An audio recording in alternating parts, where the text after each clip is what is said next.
أشهد أن محمد رسول الله.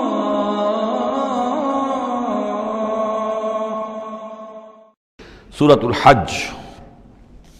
بسم اللہ الرحمن الرحیم. یا ایھا الناس اتقوا ربکم ان زلزلۃ الساعۃ شیء عظیم. یہ فزع الاکبر جس سے کہ ختم ہو رہی ہے سورہ انبیاء، اسی کے تذکرے سے یہ شروع ہو رہی ہے سورہ حج. اے لوگو ڈرو اپنے رب سے، تقوی اختیار کرو اپنے رب کا. یقیناً قیامت کا زلزلہ بہت بڑی شے ہوگا. یوم ترونہا، جس دن کہ تم اس کو دیکھو گے، تذہل کل مرضعۃ عما ارضعت، بھول جائے گی ہر دودھ پلانے والی جسے وہ دودھ پلاتی تھی. یعنی واقعہ یہ ہے کہ حیوانات میں جو بھی دودھ پلانے والا کوئی جانور بھی ہو تو اسے بھی اپنے بچوں کے ساتھ جو انس ہوتا ہے، اور خاص طور پر انسانوں میں پھر ماں کی محبت اور شفقت اور مامتا جو ہے وہ اپنی جان دینے کو تیار ہوتی ہے، اپنے بچے کی آنچ نہیں آنے دیتی. لیکن وہ سخت ایسا دن ہوگا، ایسی سختی ہوگی کہ دودھ پلانے والیاں اپنے دودھ پیتے بچوں کو بھول جائیں گی. وَتَضَعُ كُلُّ ذَاتِ حَمْلٍ حَمْلَهَا، اور دہشت کا عالم یہ ہوگا کہ ہر حاملہ کا حمل گر جائے گا. وَتَرَى النَّاسَ سُكَارَىٰ، اور تم دیکھو گے لوگوں کو کہ جیسے نشے میں ہیں. اس طرح کی ایک کیفیت ان پر طاری ہوگی، ایسے بے سدھ سے نظر آئیں گے جیسے کہ گویا کہ نشے میں. وَمَا هُم بِسُكَارَىٰ، حالانکہ وہ کسی نشے میں نہیں ہیں. وَلَٰكِنَّ عَذَابَ اللَّهِ شَدِيدٌ، بلکہ اللہ کا عذاب بہت سخت ہے. اللہ کی طرف سے بڑی سخت یہ گھڑی آنے والی ہے جس سے کہ اللہ تعالیٰ اپنے مومن صادق بندوں کو بچا لے گا، جس کی کہ صراحت ہے حدیث کے اندر. وَمِنَ النَّاسِ مَن يُجَادِلُ فِي اللَّهِ بِغَيْرِ عِلْمٍ، لوگوں میں سے ایسے بھی ہیں جو اللہ کے بارے میں جھگڑتے ہیں، اللہ کی آیات کے بارے میں جھگڑتے ہیں، قرآن مجید کے احکام کے بارے میں جھگڑتے ہیں، جبکہ حال یہ ہے بغیر علم، نہ ان کے پاس کوئی علم ہے. وَيَتَّبِعُ كُلَّ شَيْطَانٍ مَرِيدٍ، اور وہ پیروی کر رہے ہوتے ہیں. صاف نظر آتا ہے کہ ہر سرکش شیطان کی پیروی کر رہے ہیں. ان کے عمل کو دیکھو تو مغرب کی نقالی کر رہے ہیں. ان کی ہر ایک چیز کی جو ہے انہوں نے اپنی زندگی میں اختیار کی ہوئی ہے. پورا جو ہے مغربی ان کے اوپر تہذیب کا غلبہ ہے. ساری اقدار لیکن باتیں بڑھائیں گے قرآن کی طرف سے اور حدیث کی طرف سے، اور انکار حدیث ہے اور فلاں یہ ہے، اور قرآن کا تو نتیجہ یہ نکلتا ہے وہ نہیں نکلتا ہے، اور یہ اجتہاد کیا جانا چاہیے، اور قرآن مجید جو ہے یہ تو اب کتاب جو ہے بوسیدہ ہو گئی ہے. یہ باتیں بھی کہی گئی ہیں کہ کوئی ایسا بھی ہمارا جو نظام ہونا چاہیے اجتہاد کا جو قرآن مجید کو بھی اوور رول کر سکے. یہ باقاعدہ رائے موجود ہے کہ قرآن مجید میں بھی جو صریح احکام آئے ہیں وہ بھی ایک خاص قوم کے لیے، خاص وقت کے لیے تھے، یہ ہمیشہ کے لیے نہیں ہے. تو بڑے بڑے دانشور، بڑے بڑے جو اسکالرز ہیں، بڑی بڑی ڈگریاں ان کے پاس ہیں. میکگل سے لے کر آئے ڈگریاں. ڈاکٹر فضل الرحمان صاحب آئے تھے تو میکگل سے ڈگری لے کر آئے تھے، جنہوں نے جو وحی کے بارے میں کہا تھا کہ یہ حضور کا بھی کلام کہا جا سکتا ہے، اس کو اللہ کا بھی کلام کہا جا سکتا ہے، باقی فرشتے کی کوئی حیثیت نہیں ہے. یہ ساری باتیں ڈاکٹر فضل الرحمان کہنے والے تھے. میکگل سے انہوں نے یہودیوں سے آ کر ڈگریاں حاصل کی تھی انہوں نے. اور انہوں نے جو بھی بہت سے اور دانشور بہت سے موجود ہیں اس وقت دنیا میں کہ جو ویسے سمجھے جاتے ہیں کہ بہت وہ اسلامی اسکالرز ہیں، ٹاپ کے اسکالرز ہیں. وائٹ ہاؤس میں بھی انہیں طلب کیا جاتا ہے. یہ جو سید حسین نصر ہیں ایرانی ایک ہیں، اب وہ رہ گئے ہیں جن کا ڈنکا بج رہا ہے زیادہ، ورنہ پہلے یہ ہے کہ یہ دو تھے، سید حسین نصر بھی تھے اور ڈاکٹر فضل الرحمان بھی تھے پاکستان کے.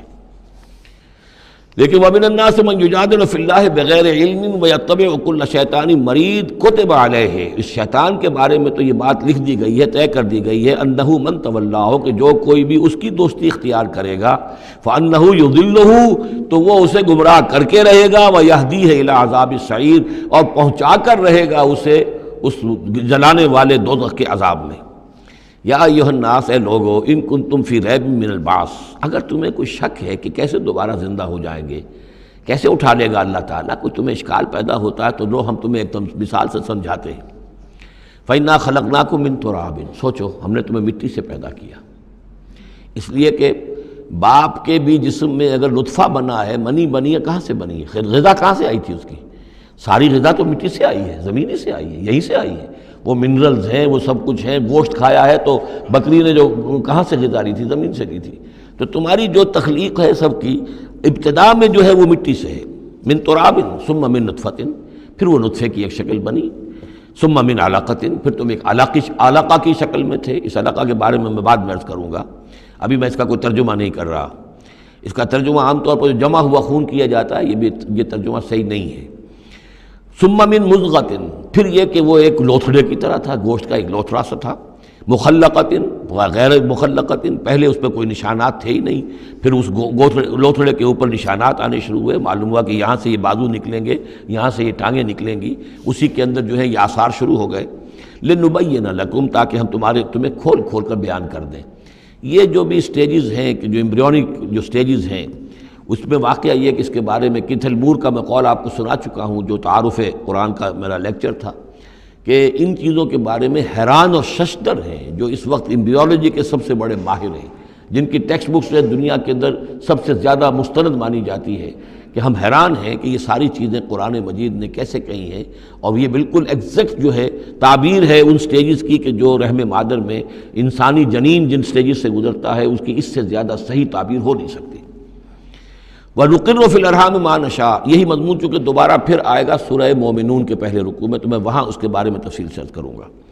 اور ہم ٹھہرائے رکھتے ہیں رحموں میں جو ہم چاہتے ہیں، یعنی رحم کے اندر، پھر رحم مادر میں وہ حمل رہتا ہے، اب وہ حمل بیٹے کا ہوا ہے، بیٹی کا ہوا ہے، یا بیٹا یا بیٹی وہ ذہین ہے، فتین ہے، خوبصورت ہے، کیسی ہے، صحیح ہے، سالم ہے، وہ ہمارا فیصلہ ہے۔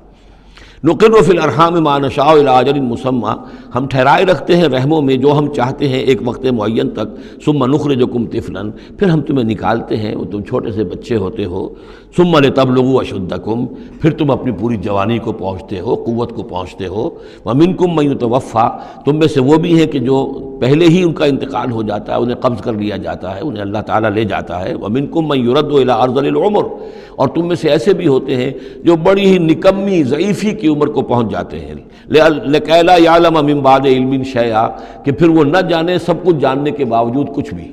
بڑھاپا آتا ہے تو ایسا آتا ہے، ڈیمنشیا بھی ہو جاتا ہے، ساری ذہنی صلاحیتیں ختم ہو جاتی ہیں، یادداشت زائل ہو جاتی ہے، پھر بچپن کی عادتیں عود کر آتی ہیں، لِكَيْ لَا يَعْلَمَ مِن بَعْدِ عِلْمٍ شَيْئًا، پھر یہ صورت بھی ہو جاتی ہے۔ یہ ارذل العمر ہے جس سے کہ حضور صلی اللہ علیہ وسلم نے اللہ کی پناہ مانگی ہے کہ اللہ اس سے پہلے اٹھا لے، اس سے پہلے کہ انسان اس کیفیت میں آ جائے کہ جس کا نقشہ یہاں کھینچا جا رہا ہے، لِكَيْ لَا يَعْلَمَ مِن بَعْدِ عِلْمٍ شَيْئًا۔ بڑا سقراط تھا، بقراط تھا، کچھ تھا، لیکن اب کیا ہو گیا ہے اس کو دیکھیے۔ وَمِنْكُم مَّن يُرَدُّ إِلَىٰ أَرْذَلِ الْعُمُرِ، ان کے لیے دعا کر لیجیے، اللہم اغفر لہ وارحمہ وادخلہ فی رحمتک وحاسبہ حسابا یسیرا۔ ان سے ایک بہت بڑی خطا ہوئی ہے، رجم کی سزا کے بارے میں میں سورہ نور میں عرض کروں گا، لیکن اللہ تعالیٰ تمام خطاؤں کو معاف فرمانے والا ہے۔ اللہم اغفر لہ وارحمہ وادخلہ فی رحمتک وحاسبہ حسابا یسیرا، اللہم نور مرقدہ واکرم منزلہ والحقہ بعبادک الصالحین، آمین یا رب العالمین۔ وَمِنْكُم مَّن يُتَوَفَّى وَمِنْكُم مَّن يُرَدُّ إِلَىٰ أَرْذَلِ الْعُمُرِ لِكَيْ لَا يَعْلَمَ مِن بَعْدِ عِلْمٍ شَيْئًا وَتَرَى الْأَرْضَ، اب ایک تو نقشہ کھینچا انسانی زندگی کا، اس آپ مٹی سے چل کر تم کہاں سے کہاں پہنچ گئے، پھر فوت ہو کے پھر مٹی بن جاتے ہو۔ یہ جس کی یہ قدرت ہے، جس کی یہ خلاقی ہے، جو اس سارے نظام کو لے کر چل رہا ہے، تمہیں اس کے بارے میں کوئی شک ہے؟ اس کی قدرت کے بارے میں کوئی تمہیں یہ شبہ وارد ہو سکتا ہے کہ وہ دوبارہ پیدا نہیں کر سکتا؟ اچھا ایک اور مثال لے لو، وَتَرَى الْأَرْضَ حَامِدَةً، تم دیکھتے ہو زمین کو کہ پڑی ہوئی ہے، بے آب و گیا، خشک اور ویران، کئی زندگی کے آثار نہیں۔ فَإِذَا أَنزَلْنَا عَلَيْهَا الْمَاءَ اهْتَزَّتْ وَرَبَتْ، پھر جب ہم اس پر پانی برساتے ہیں تو وہ تازہ ہو جاتی ہے، اہتزاز، اور وہ اس میں جنبش ہو جاتی ہے، اہتزت۔ یہتزو جو آیا یہ لفظ پہلے ہم پڑھ چکے ہیں کہ جب حضرت موسیٰ کا عصا زمین پر انہوں نے رکھا تو وہ تو اب ہلنے لگا، حرکت کرنے لگا، جیسے کہ سانپ حرکت کرتا ہے۔ تو زمین میں بھی حرکت پیدا ہو جاتی ہے، اس لیے کہ اب جو کونپلیں نکل رہی ہیں وہ حرکت کر رہی ہیں، وہ ادھر ادھر جو ہے، جو پہلے زمین پڑی ہوئی تھی ساکن، صامت، ساکن، بے آب و گیا، خشک، لیکن اس کے بعد اہتزت، اس کے اندر ایک حرکت پیدا ہوتی ہے، وہ ربت، وہ ابھرتی ہے، گویا کہ جیسے وہ گھاس یا سبزہ اوپر اٹھ رہا ہے، اور جیسے کہ فصل گویا کہ زمین اٹھ رہی ہے، وہ اٹھتی ہے، ابھرتی ہے۔ وَأَنبَتَتْ مِن كُلِّ زَوْجٍ بَهِيجٍ، اور ہر طرح کی قسم قسم کی تر و تازہ چیزیں جو ہیں وہ اگا دیتی ہے زمین۔ تو ذرا سوچو، زمین مردہ تھی، اللہ نے زندہ کر دیا۔ تمہارا اپنا معاملہ یہ ہے کہ مٹی سے لے کر اور تمہارے ایک انسان پورے بننے تک، یہ پھر کیسے شک کرتے ہو؟ تمہیں اللہ تعالیٰ کی قدرت میں بھی کوئی شک نہیں ہونا چاہیے۔ یہ تمہاری زندگی کا سائیکل چل رہا ہے اور یہ نباتاتی سائیکل چل رہا ہے ساتھ کے ساتھ، یہ چند مہینے کا ہوتا ہے، یہ تمہارا جو ہے یہ 60 70 80 برس کا ہے، اس کے علاوہ تو کوئی فرق نہیں۔ ذالک بان اللہ هو الحق، یہ اس لیے ہے کہ اللہ تعالیٰ الحق ہے، اس کے حق ہونے میں، برحق ہونے میں کسی شک و شبے کی گنجائش نہیں۔ وَأَنَّهُ يُحْيِي الْمَوْتَى، اور یہ کہ وہ مردہ کو زندہ کرتا ہے، مردہ کو زندہ کرے گا۔ زمین تمہارے سامنے مردہ پڑی ہوتی ہے اور زندہ ہو جاتی ہے۔ وَأَنَّهُ عَلَىٰ كُلِّ شَيْءٍ قَدِيرٌ، اور یہ کہ وہ تو ہر چیز پر قادر ہے۔ وَأَنَّ السَّاعَةَ آتِيَةٌ، اور یہ کہ قیامت آ کر رہنی ہے، لا ریب فیہا، اس میں کسی شک و شبے کی گنجائش نہیں۔ وَأَنَّ اللَّهَ يَبْعَثُ مَن فِي الْقُبُورِ، اور یقیناً اللہ تعالیٰ اٹھائے گا ان کو جو قبروں کے اندر ہے، بعث بعد الموت ہو کر رہے گا۔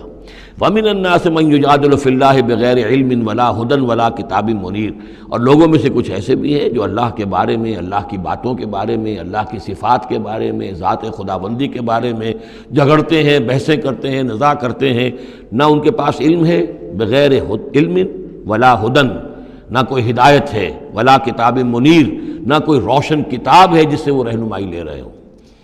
ثانی عطفہ، وہ اپنی گردن کروٹ اپنی موڑ کر چل دیتا ہے، آیات سنتا ہے، اللہ کے کلام کو سنتا ہے، پھر ذرا وہ اپنی کمر کو موڑتا ہے، بل دیتا ہے، چل دیتا ہے، لیضل عن سبیل اللہ، تاکہ گمراہ کرے لوگوں کو اللہ کے راستے سے۔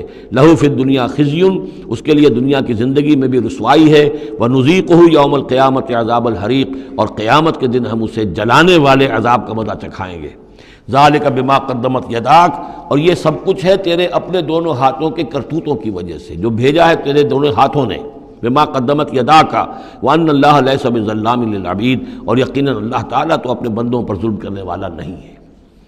ومن الناس من يعبد الله على حرف فإن أصابه خير اطمأن به وإن أصابته فتنة انقلب على وجهه خسر الدنيا والآخرة ذلك هو الخسران المبين۔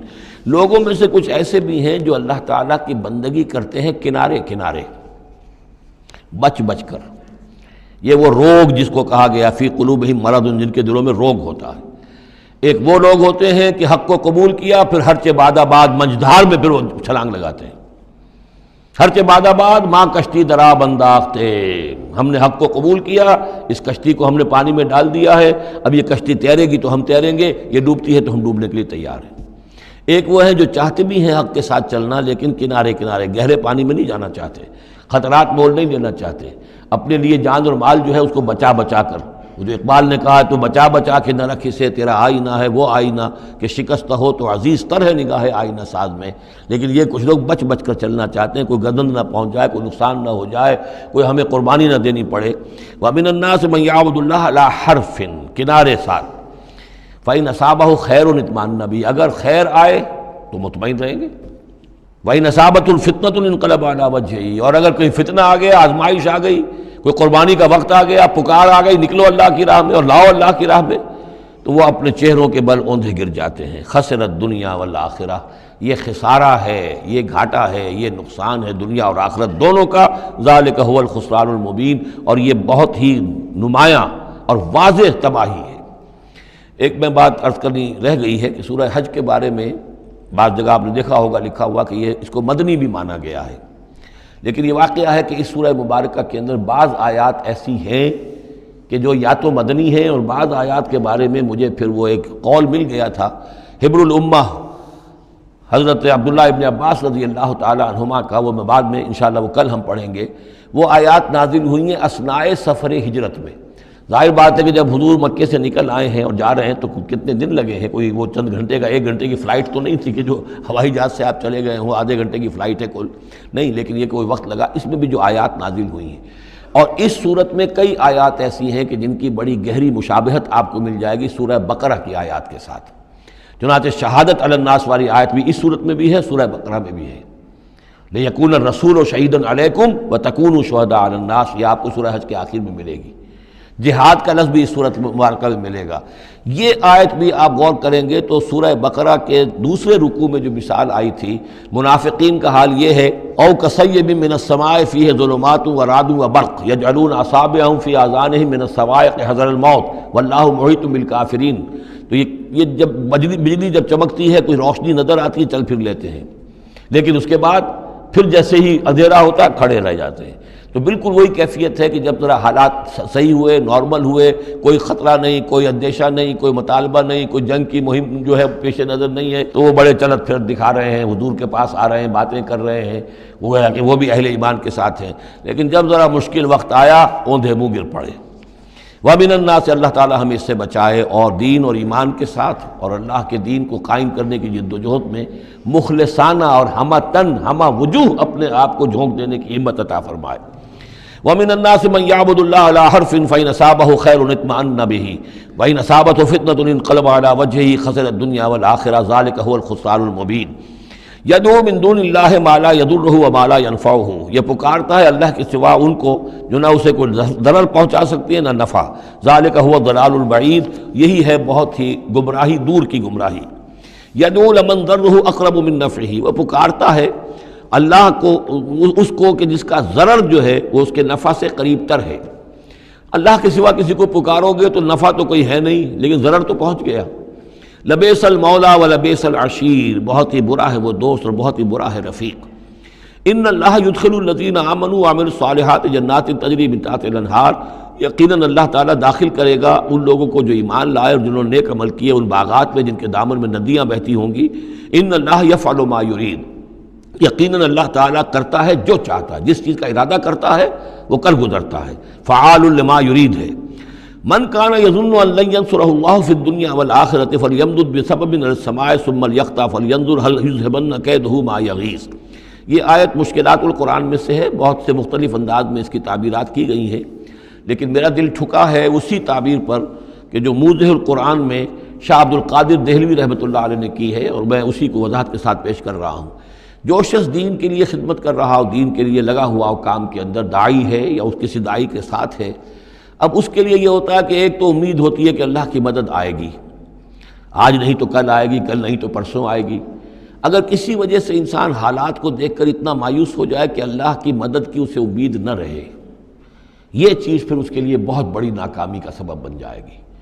امید پیوست رہ شجر سے امید بہار رکھ، اللہ سے مایوس نہیں ہونا چاہیے۔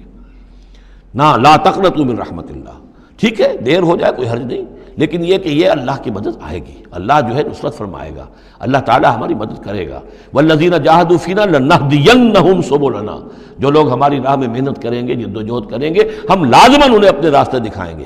یہ اللہ کا پختہ وعدہ ہے، ان وعدوں پر یقین رکھنا چاہیے۔ لا انک لا تخلف المیعاد، اے اللہ ہمیں یہ اندیشہ نہیں ہے کہ تو اپنا وعدہ پورا نہیں کرے گا، خلاف کرے گا، ہاں ہمیں اندیشہ ہوتا ہے کہ ہم تیرے وعدوں کے مصداق بن سکیں گے یا نہیں، ان کا مصداق بننے کی شرائط پوری کر سکیں گے کہ نہیں۔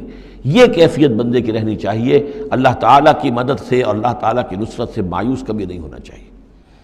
تو اس کی ایک مثال دی ہے کہ اگر کوئی شخص کسی رسی کے ساتھ کہیں اوپر سے ایک رسی ہے اس نے پکڑا ہوا ہے، تو تب تک تو یہ کہ تھاما ہوا ہے، یہ اللہ تعالیٰ کے ساتھ ہے نا، حبل اللہ، یہ قرآن جو ہے القرآن حبل اللہ الممدود من السماء الی الارض، اسی طرح امید اللہ سے رکھنا، رجا رکھنا، یہ بھی گویا کہ ایک معنوی رسی ہے کہ جو اللہ تعالیٰ کے ساتھ ہمیں جوڑے ہوئے، جب تک یہ رسی رہے گی ہمیں سہارا رہے گا، جب یہ رسی کاٹ دیں گے ہم، وہ امید منقطع کر دیں گے، تو سوائے اس کے اور کیا ہوگا کہ زمین پر رودے منہ گر جائیں گے۔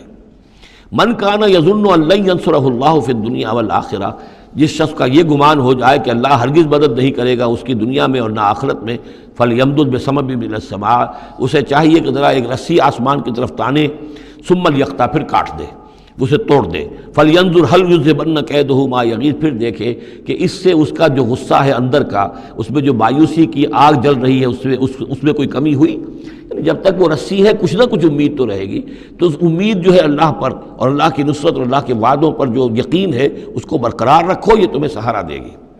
وَكَذَلِكَ أَنزَلْنَاهُ آيَاتٍ بَيِّنَاتٍ، اسی طرح ہم نے اتارا ہے اس قرآن کو روشن اور کھلی باتوں کی شکل میں۔ وَأَنَّ اللَّهَ يَهْدِي مَن يُرِيدُ، اور اللہ تعالیٰ ہدایت دیتا ہے جس کو چاہتا ہے، یا اللہ تعالیٰ ہدایت دیتا ہے جو چاہتا ہے کہ اس کو ہدایت ملے۔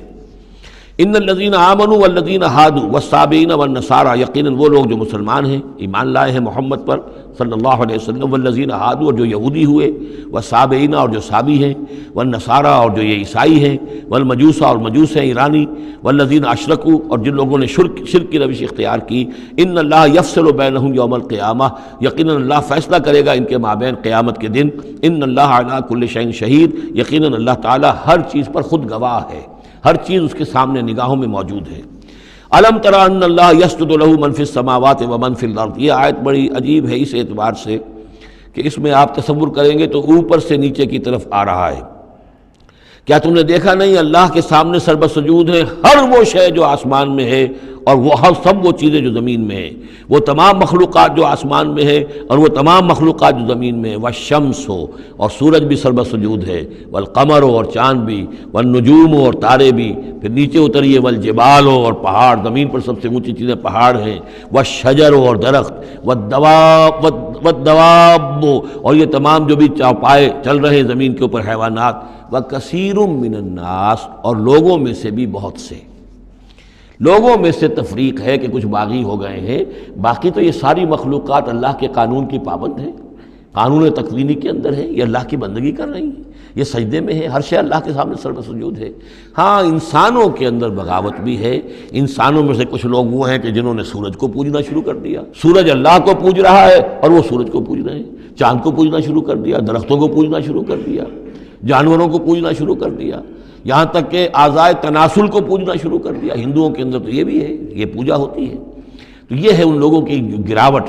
انسانوں میں سے اللہ تعالیٰ جس کو ہدایت دے دیتا ہے، معرفت حاصل ہو جاتی، پھر وہ اسی کے سامنے سر بہ سجود ہوتے ہیں۔ وَكَثِيرٌ حَقَّ عَلَيْهِ الْعَذَابُ، لیکن بہت سے ایسے ہیں کہ جو عذاب الہی کے مستحق ہو جاتے ہیں۔ وَمَن يُهِنِ اللَّهُ فَمَا لَهُ مِن مُكْرِمٍ، اور جنہیں اللہ تعالیٰ ہی رسوا کر دے، ذلیل کر دے، اب اس کو عزت دینے والا کوئی نہیں ہے۔ جنہوں نے اپنے آپ کو ذلیل کیا، مخلوقات کے سامنے جھک گئے، انہوں نے ان کو اپنا معبود بنا لیا، جبکہ اللہ تعالیٰ کے سامنے ساری کی ساری مخلوقات جو ہے وہ تو اللہ کی بندگی میں ہے، اور اللہ نے تو اسے بنایا تھا خلیفۃ اللہ فی الارض، اسے مقام یہ عطا کیا تھا، مسجود ملائک بنایا تھا۔ اب جو اپنی اس تمام عظمت سے خود ہی مستعفی ہو گیا اور وہ مخلوقات کے سامنے جھک رہا ہے، فما لہ من مکرم، تو پھر اسے اب اس کا اکرام کرنے والا اور اسے عزت دینے والا کوئی نہیں۔ ان اللہ یفعل ما یشاء، یقیناً اللہ کرتا ہے جو چاہتا ہے۔ آیت سجدہ ہے، سجدہ کر لیجیے۔ ھذان خصمان اختصموا فی ربہم، یہ دو گروہ ہیں ایک دوسرے کے مقابل میں جو اپنے رب کے بارے میں جھگڑ رہے ہیں۔ ایک وہ ہیں جو ایمان لے آئے ہیں۔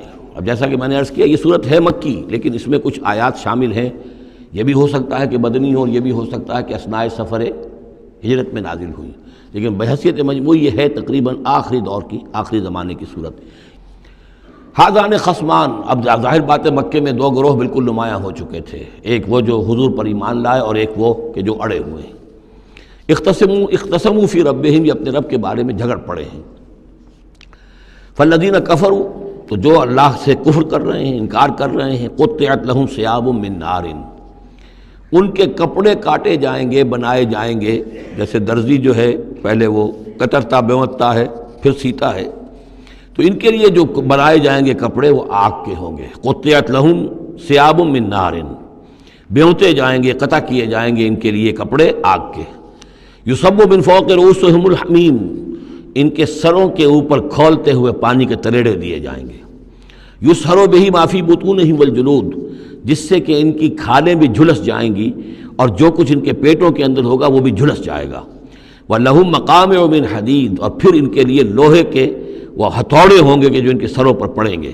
کلما ارادوا ان یخرجوا منها، جب بھی وہ چاہیں گے کہ وہاں سے نکل جائیں، من غم، غم کے مارے، اعیدوا فیہا، انہیں پکڑ کر دوبارہ پھر اسی میں ڈال دیا جائے گا۔ وذوقوا عذاب الحریق، اور چکھو مزہ اس جلانے والے عذاب کا۔ تم نے اللہ کا انکار کیا، تم نے محمد کی نفی کی، تم نے ان کو ماننے سے انکار کیا۔ اس کے برعکس ان اللہ یدخل الذین آمنوا وعملوا الصالحات، یقیناً اللہ داخل کرے گا ان لوگوں کو جو ایمان لائے جنہوں نے نیک عمل کیے، جنات تجری من تحتها الانہار، ان باغات میں جن کے نیچے ندیاں بہتی ہوں گی، یحلون فیہا من اساور من ذہب ولؤلؤا، پہنائے جائیں گے انہیں کنگن سونے کے اور موتی، ولباسہم فیہا حریر، اور ان کی پوشاک جو ہوگی وہاں پر ریشم کی ہوگی۔ دنیا میں ریشم مردوں پر حرام ہے، وہاں ریشم جو ہے اسی کا لباس ہوگا، باریک ریشم کے اوپر کا لباس اور گاڑھے ریشم کا جو ہے نیچے کا لباس ہوگا۔ وَہُدُوا إِلَى الطَّيِّبِ مِنَ الْقَوْلِ، اور ان کو تو رہنمائی کر دی گئی ہے بہترین بات کی طرف۔ بہترین بات کیا ہے؟ کلمہ طیبہ، لا الہ الا اللہ محمد رسول اللہ، یا سبحان اللہ والحمد للہ ولا الہ الا اللہ واللہ اکبر ولا حول ولا قوۃ الا باللہ۔ ہدوا الی الطیب من القول، انہیں ہدایت دے دی گئی ہے من القول، اچھی بات، بہترین کلمہ طیبہ کی۔ وہدوا الی صراط الحمید، اور ان کو تو ہدایت دے دی گئی ہے سیدھی اور اللہ کی تعریفوں والے کے راستے کی طرف، کیا وہ سیدھے اس راستے پہ بڑھتے ہوئے اللہ تعالیٰ کی رحمت میں فراح و ریحان و جنت نعیم کے اندر پہنچ جائیں گے۔ ان الذین کفروا یصدون عن سبیل اللہ، یقیناً وہ لوگ جنہوں نے کفر کیا اور جو روک رہے ہیں لوگوں کو اللہ کے راستے سے، والمسجد الحرام ہے، اور مسجد حرام سے روک رہے ہیں۔ اب مسلمان یہاں سے جانے پر مجبور ہیں، یہ اس کے جوار بیت اللہ میں رہتے تھے، یہاں سے چھوڑ کر جانے پہ مجبور ہیں، بعد میں کتنے عرصے تک نہ وہ عمرہ کر سکے نہ حج کر سکے، تو جو ان کو اس مسجد حرام سے روک رہے ہیں، الذی جعلناہ للناس سواء العاکف فیہ والباد، اس گھر کو جو ابراہیم نے بنایا تھا، جس کو ہم نے تمام انسانوں کے لیے مساوی قرار دیا ہے، برابر ہے یہاں پر، چاہے یہاں کے رہنے والے مقیم ہوں اور چاہے باہر سے آئیں۔ یہ اصطلاحات ہیں آفاقی اور مقیم۔ وہاں بیت اللہ میں، حرم میں کوئی فرق نہیں کیا جا سکتا حقوق میں۔ اب بھی میں سمجھتا ہوں کہ وہاں اس میں کوئی حرج شک نہیں ہے کہ حرم کے اندر کوئی فرق نہیں ہے۔ کوئی شخص باہر کا آ کر پہلی صف میں بیٹھ جائے، کوئی اسے زبردستی نہیں اٹھا سکے گا۔ یہ دوسری بات ہے کہ وہاں پہ شرطے وغیرہ جو ہیں ان کو رشوتیں دے کر لوگوں نے کو اپنی سیٹیں ریزرو کرا لی ہوتی ہیں، یا کبھی کوئی جو وی آئی پیز آنے والے ہوتے ہیں ان کے لیے وہ خالی کرتے ہیں، لیکن عام طور پر یہی ہے، آپ جس جگہ جا کر بیٹھ جائیں، کوئی یہ نہیں کہہ سکتا کہ میں یہاں کا رہنے والا ہوں، مکی ہوں، میں بیٹھوں گا تم یہاں سے اٹھو۔ سواء العاکف فیہ والباد، برابر ہے وہاں کے رہنے والے مقیم بھی اور وہ لوگ بھی کہ جو باہر سے آتے ہیں، آفاقی ہیں۔ وَمَن يُرِدْ فِيهِ بِإِلْحَادٍ بِظُلْمٍ، اور جو کوئی بھی اس میں بیت اللہ میں کوئی الحاد کی کوشش کرے گا، اللہ تعالیٰ کے سیدھے راستے سے ہٹانے کی لوگوں کو، اور اس میں کجی پیدا کرنے کی کوشش کرے گا شرارت نفس کی بنا پر، نُذِقْهُ مِنْ عَذَابٍ أَلِيمٍ، اس سے ہم مزہ چکھائیں گے دردناک عذاب کا۔ وَإِذْ بَوَّأْنَا، یہ دو رکوع ہیں ابھی سورہ مبارکہ کے، حج کے مناسک کا کچھ ذکر ہے یہاں پر، خاص طور پر قربانی کا خاص طور پر ذکر ہے۔ سورہ بقرہ کے دو رکوع 24واں 25واں، اس میں بھی حج کے مناسک آ چکے ہیں، لیکن وہاں پر اصل قربانی کا ذکر نہیں تھا، وہ تو صرف یہ ہے کہ وہ دم جو دینا پڑتا ہے اگر کسی وجہ سے سر منڈانا پڑ گیا ہے قبل از وقت، اور یا اسی طریقے سے تمتع اگر کیا ہے تو اس کا وہ دم شکر کا ہے وغیرہ وغیرہ۔ لیکن یہاں پر جو دو ہے، ایک قربانی اور ایک طواف، ان دو کا جو ہے ذکر ہو رہا ہے خاص طور پر یہاں۔ وَإِذْ بَوَّأْنَا لِإِبْرَاهِيمَ مَكَانَ الْبَيْتِ، اور جب ہم نے معین کر دی ابراہیم کے لیے اپنے گھر کی جگہ، بتا دی کہ یہ ہے وہ جگہ جس کے بارے میں میرا گمان یہ ہے کہ وہاں بنیادیں موجود تھیں حضرت آدم علیہ السلام کی بنائی ہوئی، لیکن اوپر سے دیواریں سب کی سب گر چکی تھیں اور سیلاب کی وجہ سے سارا اب وہاں کوئی آثار نہیں رہے تھے۔ اللہ تعالیٰ نے رہنمائی فرما کر ان کی نشاندہی کروا دی۔ اللہ تشرک بی شیئا، اور یہ حکم دے دیا گیا میرے ساتھ کسی شے کو شریک نہ کرنا، وطہر بیتیا، اور میرے اس گھر کو پاک رکھنا، للطائفین، طواف کرنے والوں کے لیے، والقائمین، اور قیام کرنے والوں کے لیے، کھڑے ہو کر نمازیں پڑھنے والوں کے لیے، والرکع السجود، اور رکوع کرنے والوں کے لیے اور سجود کرنے والوں کے لیے۔ یہ گویا کہ جیسے وہاں آیا تھا وَعَهِدْنَا إِلَىٰ إِبْرَاهِيمَ وَإِسْمَاعِيلَ أَن طَهِّرَا بَيْتِيَ لِلطَّائِفِينَ وَالْعَاكِفِينَ وَالرُّكَّعِ السُّجُودِ، تقریباً وہی آیت یہاں پر آئی ہے، صرف یہ کہ عاکف کی بجائے یہاں قائمین کا لفظ آیا ہے۔ وَأَذِّن فِي النَّاسِ بِالْحَجِّ، اور اے ابراہیم اب پکارو لوگوں کو، اذان دو، پکارو حج کے لیے۔ اب کیسے پکارا ہوگا، کیسے آپ نے یہ پیغام پہنچایا ہوگا، کہاں سے اللہ تعالیٰ نے ان کی آواز کو، ان کی پکار کو کہاں کہاں پہنچایا ہوگا، یہ اللہ تعالیٰ کا معاملہ ہے۔ یا تو کا رجالن، پکاریے لوگوں کو، حج کی دعوت دیجیے، آئیں گے وہ آپ کے پاس پیدل چل کر بھی، وعلیٰ کل ضامر، اور بڑی لاغر اونٹنیوں پر بھی، یعنی دور دراز سے آئیں گے تو سفر کی وجہ سے اونٹنیاں لاغر ہو چکی ہوں گی۔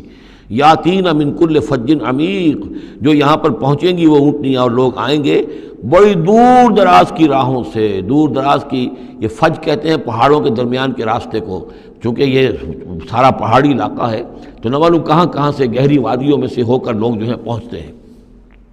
لیشہدوا منافع لہم، تاکہ یہ آئیں حاضر ہوں ان جگہوں پر کہ جو ان کے لیے منفعت کی جگہیں ہیں۔ وَيَذْكُرُ اسْمَ اللَّهِ فِي أَيَّامٍ مَعْلُومَاتٍ، اور اللہ کا نام لیں معین دنوں کے اندر، یعنی قربانیاں دیں معین دنوں میں۔ 10ویں ذی الحجہ کی قربانی کا دن ہے، اس کے بعد جو ہے 11ویں کو بھی ہو سکتی ہے، 12ویں کو بھی ہو سکتی ہے، یا ایام معلومات ہیں۔ عَلَىٰ مَا رَزَقَهُم مِّن بَهِیمَةِ الْأَنْعَامِ، تو اللہ کا نام لیں ذبح کرتے ہوئے، اللہ کا نام لیں ان پر کہ جو ہم نے انہیں یہ چوپائے عطا کیے ہیں، مویشی دیے ہیں۔ فَكُلُوا مِنْهَا، تو ان کو ذبح کر کے ان کی قربانی دے کر اس میں سے خود بھی کھاؤ۔ وَأَطْعِمُوا الْبَائِسَ الْفَقِيرَ، اور جو برے حال میں ہو، فقیر محتاج جو بہت ہی خستہ حال ہے، اس کو بھی کھلاؤ۔ ثُمَّ لْيَقْضُوا تَفَثَّهُمْ، پھر یہ کرنے کے بعد پھر اپنے میل کچیل دور کرو، پھر احرام کھولنا ہوتا ہے، پھر یہ کہ وہ رنحت رمی ہوتی ہے، نہر ہوتا ہے، حلق ہوتا ہے، اور پھر طواف۔ چار یہ الفاظ جو ہیں یہ 10ویں تاریخ کے ہیں، 4 افعال، رمی اور نہر، پھر جا کر قربانی دینا، پھر یہ کہ حلق کر کے اور پھر یہ احرام کھل گیا، اب نہاؤ دھو، میل کچیل جو بھی احرام کی وجہ سے صاف کرو، اچھے کپڑے پہنو، اور پھر جاؤ اور طواف کرو، طواف زیارہ۔ ثم لیقضوا تفثهم، پھر چاہیے کہ وہ دور کریں اپنے میل کچیل، ولیوفوا نذورهم، اور جو بھی نذریں مانگی ہوئی ہوں ان کو پورا کریں، ولیطوفوا بالبیت العتیق، اور اب جا کر اس قدیم گھر کا طواف کریں۔ ذالک، یہ سن چکے، ومن يعظم حرمات اللہ فهو خیر له عند ربہ، اور جو کوئی اللہ تعالیٰ کی حرمتوں کی تعظیم کرے، یہ بیت اللہ الحرام ہے، یہ اشہر حرم ہے، یہ ساری چیزیں جو ہے اللہ تعالیٰ کی حرمتیں ہیں، حرمات اللہ ہیں، اللہ نے جس جس چیز کو کہ محترم قرار دیا ہے۔ سورہ مائدہ میں ہم پڑھ چکے ہیں، وہ جانور کے جو خدی کے جانور ہیں وہ بھی محترم ہیں، جن کے گھروں میں گردنوں میں پٹے ڈال دیے گئے ہیں، معلوم ہے کہ یہ ہدیم بالغ الکعبہ جانے والے ہیں، وہ بھی محترم ہیں۔ عام مین البیت الحرام جو ہیں، جو لوگ حاجی جا رہے ہیں، ان کی بھی حرمت ہے۔ تو جو بھی من یعظم حرمات اللہ ہے، جو کوئی بھی اللہ تعالیٰ کی حرام کی ہوئی شے، محترم ٹھہرائی ہوئی چیزوں کی تعظیم کرے گا، فہو خیر لہ عند ربہ، تو وہ اسی کے لیے بہتر ہوگا، اس کا اجر و ثواب اسے ملے گا اپنے رب کے پاس۔ وَأُحِلَّتْ لَكُمُ الْأَنْعَامُ إِلَّا مَا يُتْلَىٰ عَلَيْكُمْ، اور حلال کر دیے گئے تمہارے لیے سارے چوپائے سوائے اس کے جو تم کو سنا دیا گیا ہے، یعنی یہ کہ خنزیر کا معاملہ ہے، اس کو حرام کر دیا گیا ہے، باقی بکری ہے، بھیڑ ہے، گائے ہے، بیل ہے، اونٹ ہے، ان سب کو اللہ کی راہ میں تو اس کی قربانی ہو سکتی ہے۔ فَاجْتَنِبُوا الرِّجْسَ مِنَ الْأَوْثَانِ، تو پھر تم بچو، ان بتوں کی گندگی سے بچو۔ یہ ہے اصل میں بچنا جو ہے وہ سب سے پہلے شرک، اور وہاں پر سب سے بڑا شرک جو ہے وہ بت پرستی کا ہو رہا تھا۔ وَاجْتَنِبُوا قَوْلَ الزُّورِ، اسی طریقے سے جھوٹ کہنے سے، جھوٹ بات سے بھی بچو۔ حنفاء للہ، یکسو ہو جاؤ اللہ کی طرف، یکسو اسی کے بندے بن جاؤ، غیر مشرکین بہ، اس حال میں کہ اس کے ساتھ کسی بھی اعتبار سے شرک نہ ہو، کسی پہلو سے، کسی اعتبار سے، ذات میں، صفات میں، حقوق میں، اختیارات میں، کہیں بھی کوئی شرک کا شائبہ نہ آنے پائے۔ ومن یشرک باللہ، اور جو کوئی اللہ کے ساتھ شرک کرے گا، فکأنما خر من السماء، تو وہ تو ایسے ہے جیسے وہ رسی کٹ گئی اور اب وہ زمین کے اوپر گر پڑا، زمین کی طرف جا رہا ہے آسمان سے۔ کوئی شخص ہے جو آسمان سے کسی بلند چیز سے کسی رسی کے ساتھ لٹکا ہوا ہے، وہاں سے گر گیا یا رسی کٹ گئی، اب جو گر رہا ہے فکأنما خر من السماء فتخطفه الطیر، اب یا تو یہ کہ وہ جو پرندے ہیں وہ اسے اچک کر لے جائیں، کوئی باز آئے اور پکڑ کر لے جائے، کوئی اور ہو، جو بھی یہ بڑے بڑے جانور ہوتے ہیں کہ جو شکار کرتے ہیں پرندوں کا، تخطفه الطیر، پرندے اس کو اڑا کر لے جائیں، اور تہوی بہ الریح، یا یہ کہ پھر ہوا ان کو لے جا کر گرائے فی مکان صحیح، کسی دور کی جگہ میں کوئی ہوا جو ہے جھونکا اس کو لے جائے اور کسی کھائی میں جا کر گرا دے۔ یہ معاملہ ہے اس شخص کا جو اللہ کے ساتھ شرک کرتا ہے، اس کے پاس کوئی سہارا نہیں رہا۔ اب توحید والا جو ہے وہ ایک سہارے پر قائم ہے، قول ثابت بالحیات الدنیا، یہ جو ہم ثبات عطا کرتے ہیں اہل ایمان کو، بالقول ثابت فی الحیات الدنیا، دنیا کی زندگی میں۔ ذالک، یہ تم نے سن لیا، یہ احکام تم نے سن لیے۔ ومن یعظم شعائر اللہ، پھر سن لو جو اللہ کے شاعر کی تعظیم کرے گا، فإنہا من تقوی القلوب، تو یقیناً یہ دلوں کے تقوی کی بات ہے۔ ان تمام چیزوں کی ہم پڑھ چکے ہیں سورہ بقرہ میں، ان الصفا والمروۃ من شعائر اللہ، بیت اللہ شعیرہ ہے، اور وہ مقام ابراہیم شعیرہ ہے، صفا اور مروہ جو ہے شعیرہ ہیں۔ شعیر وہ چیز ہے کہ جس سے اللہ تعالیٰ کی بندگی کا شعور پیدا ہو، ان کے ساتھ وہ چیزیں وابستہ ہیں، وہ تاریخ ان کی ہے کہ جس کے حوالے سے پھر یہ کہ اللہ تعالیٰ کا شعور جو ہے انسان کے اندر پیدا ہوتا ہے، اس کی ذات کا، صفات کا۔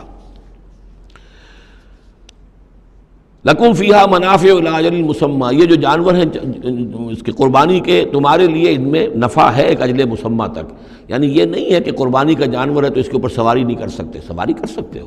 قربانی کا جانور ہے تو اس کا دودھ پی سکتے ہو، اگر وہ گائے ہے درمیان میں اگر کوئی دودھ ہے یا بکری ہے لے کے جا رہے ہو تو اس کا دودھ پی سکتے ہو۔ منافع الی اجل مسمی، ایک وقت معین تک کے لیے۔ ثم محلها الی بیت العتیق، پھر ان کا جو اصل مقام ہے جہاں انہیں لے جا کر پیش کر دینا ہے وہ ہے بیت العتیق، یعنی اللہ کا گھر۔ اللہ کا گھر کا جو منہر ہے پھر اس کو وسیع کر کے، اور منا کی وادی میں ایک بہت بڑی جگہ ہے، ورنہ اس سے پہلے جو ہے یہ مروہ کی جو پہاڑی ہے، صفا اور مروہ کے پاس جو ہے یہ قربان گاہ تھی، مروہ ہی سے وہ وادی شروع ہو جاتی ہے کہ جس پر کچھ آگے چل کر وہ منا کا پورا آتا ہے، اب یہ منہر جو ہے وہ ادھر ایکسٹینڈ کر دیا گیا ہے۔ وَلِكُلِّ أُمَّةٍ جَعَلْنَا مَنسَكًا، اور ہم نے ہر امت کے لیے ایک قربانی کا نظام مقرر کیا، لِيَذْكُرُوا اسْمَ اللَّهِ عَلَىٰ مَا رَزَقَهُم مِّن بَهِيمَةِ الْأَنْعَامِ، تاکہ وہ اللہ کا نام لیا کریں ان مویشیوں پر کہ جو ہم نے انہیں عطا فرمائے ہیں۔ فَإِلَٰهُكُمْ إِلَٰهٌ وَاحِدٌ، تو جان لو تمہارا الہ ایک ہی اللہ ہے، واحد۔ فَلَهُ أَسْلِمُوا، اس کے سامنے سر تسلیم خم کرو، اس کی اطاعت قبول کرو۔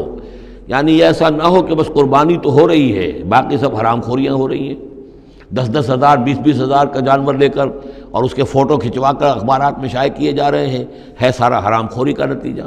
تو یہ تو کوئی قربانی نہیں ہے، یہ اللہ تعالیٰ کے ہاں قبول نہیں ہے، چاہے وہ 1 لاکھ کا جانور ہو لیکن ہو اسلام کے ساتھ۔ فَلَهُ أَسْلِمُوا، اس کی اطاعت تو قبول کرو، اس کے حلال اور حرام کے پابند تو ہو، اس کے حرام کردہ چیزوں سے منہ نہ مارو۔ وبشر المخبتین، اور اے نبی بشارت دے دیجئے مخبتین کو، اخبات کہتے ہیں جو اپنے آپ کو پست کر لیں اللہ کے سامنے، تواضع اور عاجزی اختیار کرنے والے۔ الذین اذا ذکر اللہ وجلت قلوبہم، یہ جو سورہ انفال کے شروع میں الفاظ آئے تھے اس سے ملتے جلتے الفاظ ہیں۔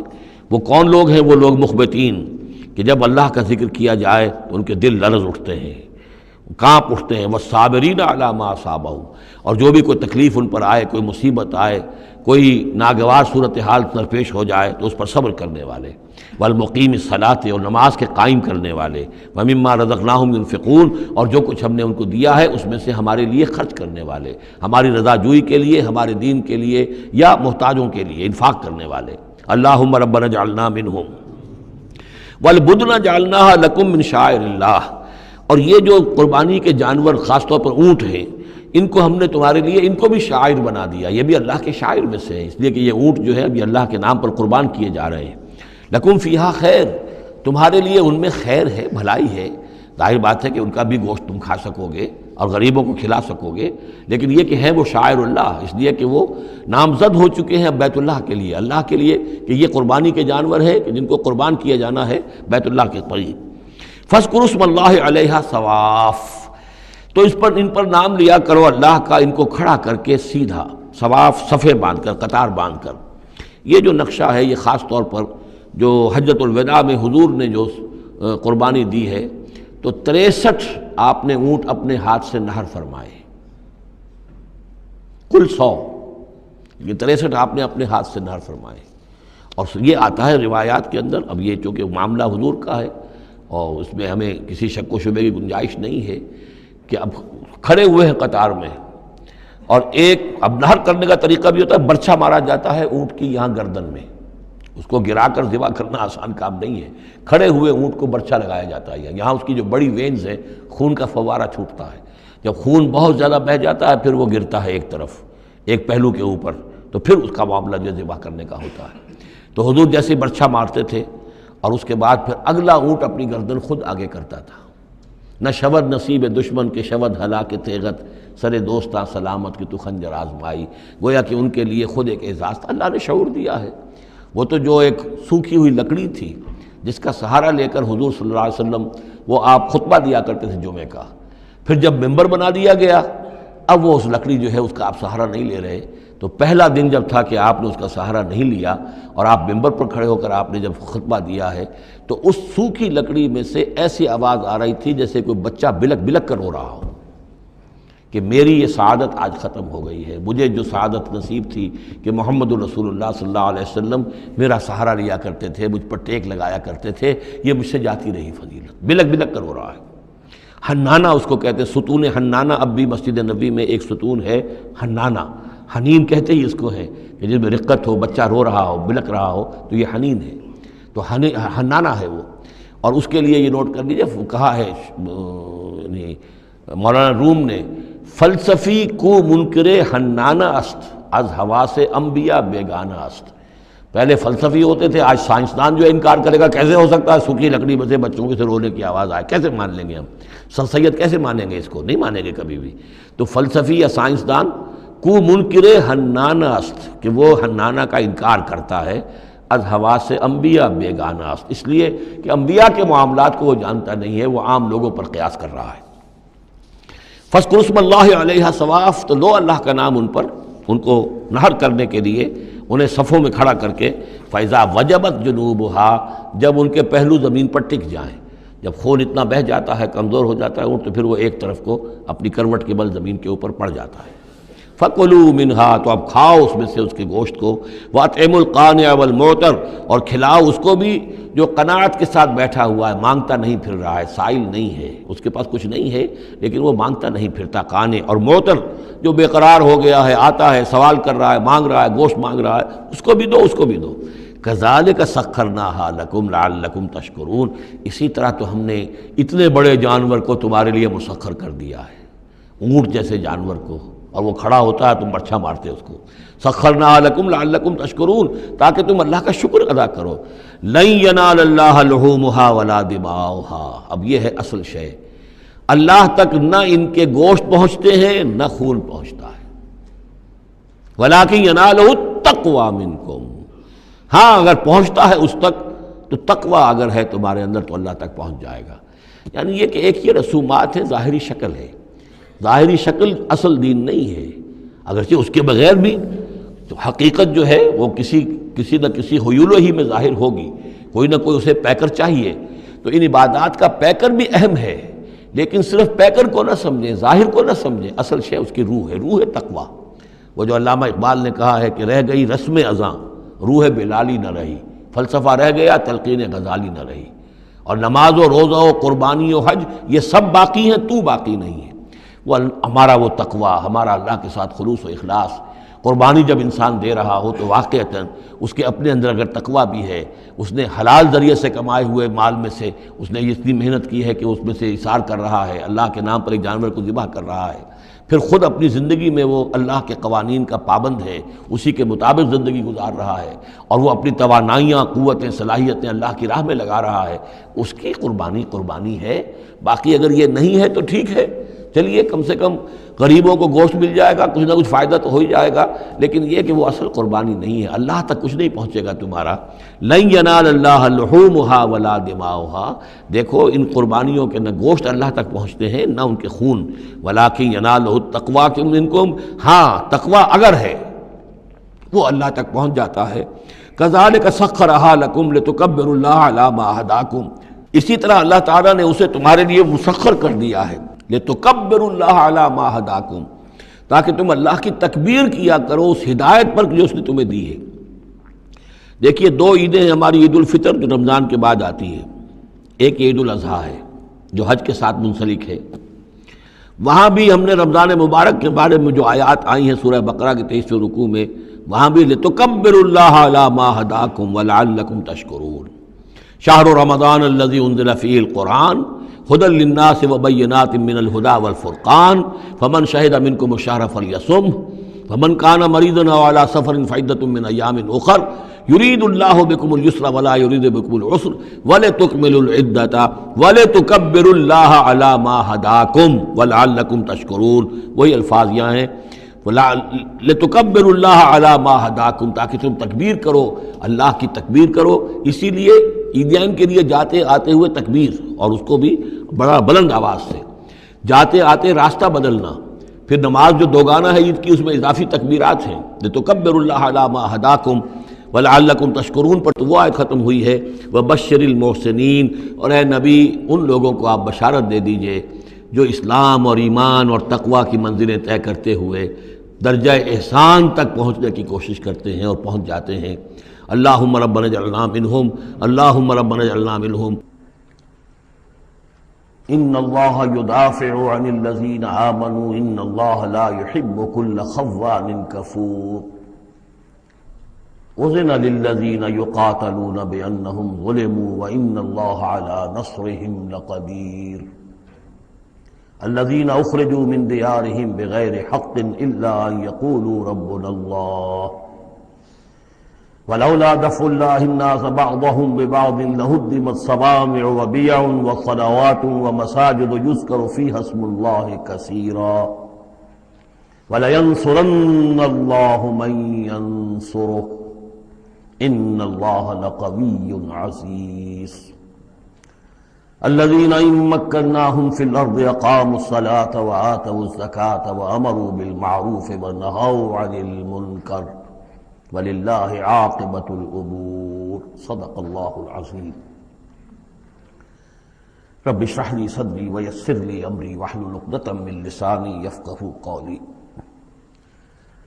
اللهم ربنا ألهمنا رشدنا وأعذنا من شرور أنفسنا اللهم أرنا الحق حقا وارزقنا اتباعه وأرنا الباطل باطلا وارزقنا اجتنابه اللهم وفقنا لما تحب وترضى اللهم ربنا آنس وحشتنا في قبورنا وارحمنا بالقرآن العظيم اللهم اجعله لنا إماما ونورا وهدى ورحمة اللهم ذكرنا منه ما نسينا وعلمنا منه ما جهلنا وارزقنا تلاوته آناء الليل وآناء النهار واجعله لنا حجة يا رب العالمين آمین۔ یہ بات میں عرض کر چکا ہوں کہ سورہ حج کے بعض مضامین بہت مشابہ ہیں سورہ بقرہ سے۔ اس سورہ مبارکہ کے بارے میں بعض حضرات کی رائے یہ ہے کہ یہ مدنی ہے، لیکن صحیح بات یہی ہے کہ یہ مکی صورت ہے، البتہ اس میں کچھ آیات ایسی ہیں کہ جو مدنی بھی ان کو قرار دیا جا سکتا ہے، اور ایک روایت جو حضرت عبداللہ ابن عباس رضی اللہ تعالی عنہما کی مجھے مل گئی ہے وہ یہ ہے کہ وہ اثناء سفر ہجرت میں نازل ہوئی، اور اس وقت ہمیں اب انہی آیات کا مطالعہ کرنا ہے۔ یہ آیات یوں سمجھیے کہ نبی اکرم صلی اللہ علیہ وسلم کی وہ جد و جہد اور آپ کی دعوت اور تحریک جو ہے اس میں ایک بڑے ٹرننگ پوائنٹ کو ریپرزینٹ کر رہی ہے، یہ ایک بڑا فیصلہ کن موڑ ہے آپ کی جد و جہد میں۔ یہ مشابہت ذہن میں رکھیے کہ سورہ بقرہ میں بھی جہاں 23ویں رکوع میں تقریباً وسط ہے سورہ بقرہ کا، جس طرح یہ وسط ہے سورہ حج کا، وہاں بھی 23ویں رکوع میں رمضان مبارک اور روزے کی حکمتیں اور اس کے احکام کا بیان ہوا۔ 24ویں رکوع سے قتال فی سبیل اللہ اور اس کے ساتھ ہی حج کے دو جو رکوع ہیں مناسک حج پر مشتمل ہیں۔ یہاں پر بھی آپ دیکھیے کہ مناسک حج پر 2 رکوع مشتمل تھے اور اس کے فوراً بعد قتال کی بات ہو رہی ہے۔ بڑا گہرا ربط ہے ان دونوں کے اندر، اس لیے کہ قتال فی سبیل اللہ کا جو سب سے پہلا ہدف تھا وہ یہی تھا کہ توحید کا مرکز کعبۃ اللہ جو اصل میں خدا واحد کی عبادت کے لیے بنایا گیا تھا، اس وقت وہ مشرکین کے تسلط میں ہے اور انہوں نے اسے شرک کا اڈا بنایا ہوا ہے۔ تو گویا کہ اب پہلا جو فرض منصبی ہے امت مسلمہ کا وہ یہ ہے کہ اس مرکز توحید کو مشرکین کے تسلط سے واگزار کرا کے اسے واقعتاً توحید ہی کا مرکز بنا دیا جائے۔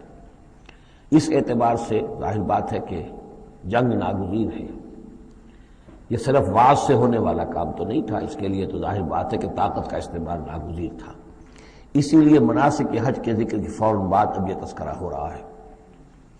یہ آیات میرے خیال میں اثناء سفر ہجرت میں نازل ہوئی۔ فرمایا ان اللہ یدافع عن الذین آمنوا، اللہ تعالیٰ مدافعت کرے گا اہل ایمان کی طرف سے، یعنی اب جو نیا دور شروع ہو رہا ہے جس میں کہ آرمڈ کانفلکٹ ہوگا، مسلح تصادم ہوگا، تو مسلمان اور اہل ایمان اپنے آپ کو اکیلا نہ سمجھے، بلکہ ان کی پشت پر اللہ ہے، ان کی طرف سے دفاع کرنے کے لیے اللہ تعالیٰ جو ہے وہ ان کی نصرت فرمائے گا۔ ان اللہ یدافع عن الذین آمنوا ان اللہ لا یحب کل خوان کفور، اللہ تعالیٰ کو بالکل پسند نہیں ہے یہ لوگ جو بہت خیانت کرنے والے ہیں اور ناشکرے ہیں۔ یہ کون ہے؟ یہ قریش مکہ کہ جنہوں نے ایک طرف خیانت کی انتہا کر دی کہ توحید کے مرکز کو شرک کا اڈا بنا دیا۔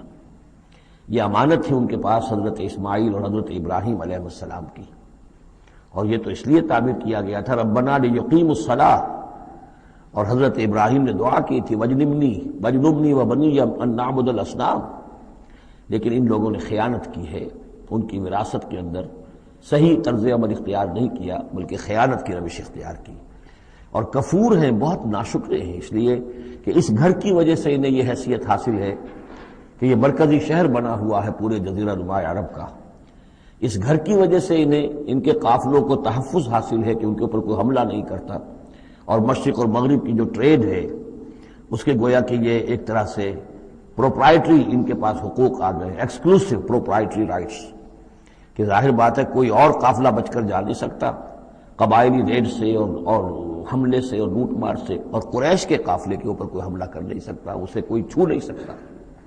تو اس گھر کی وجہ سے لإلاف قریش إِلَافِهِمْ رِحْلَةَ الشِّتَاءِ وَالصَّيْفِ فَلْيَعْبُدُوا رَبَّ هَذَا الْبَيْتِ۔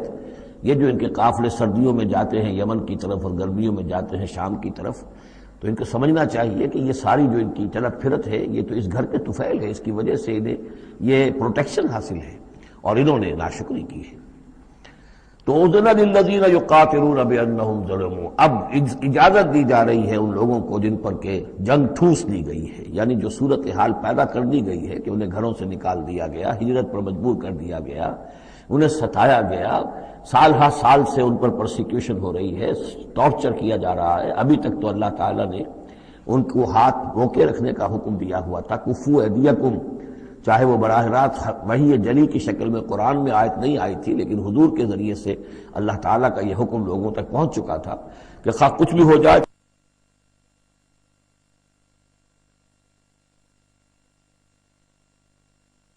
ان کے ہاتھ کھولے جا رہے ہیں۔ اذن للذین یقاتلون بانہم ظلموا، اب جو ان پر ظلم کیا گیا ہے اس کے سبب سے ان کو اجازت دی جا رہی ہے کہ اب وہ اینٹ کا جواب پتھر سے دے سکتے ہیں۔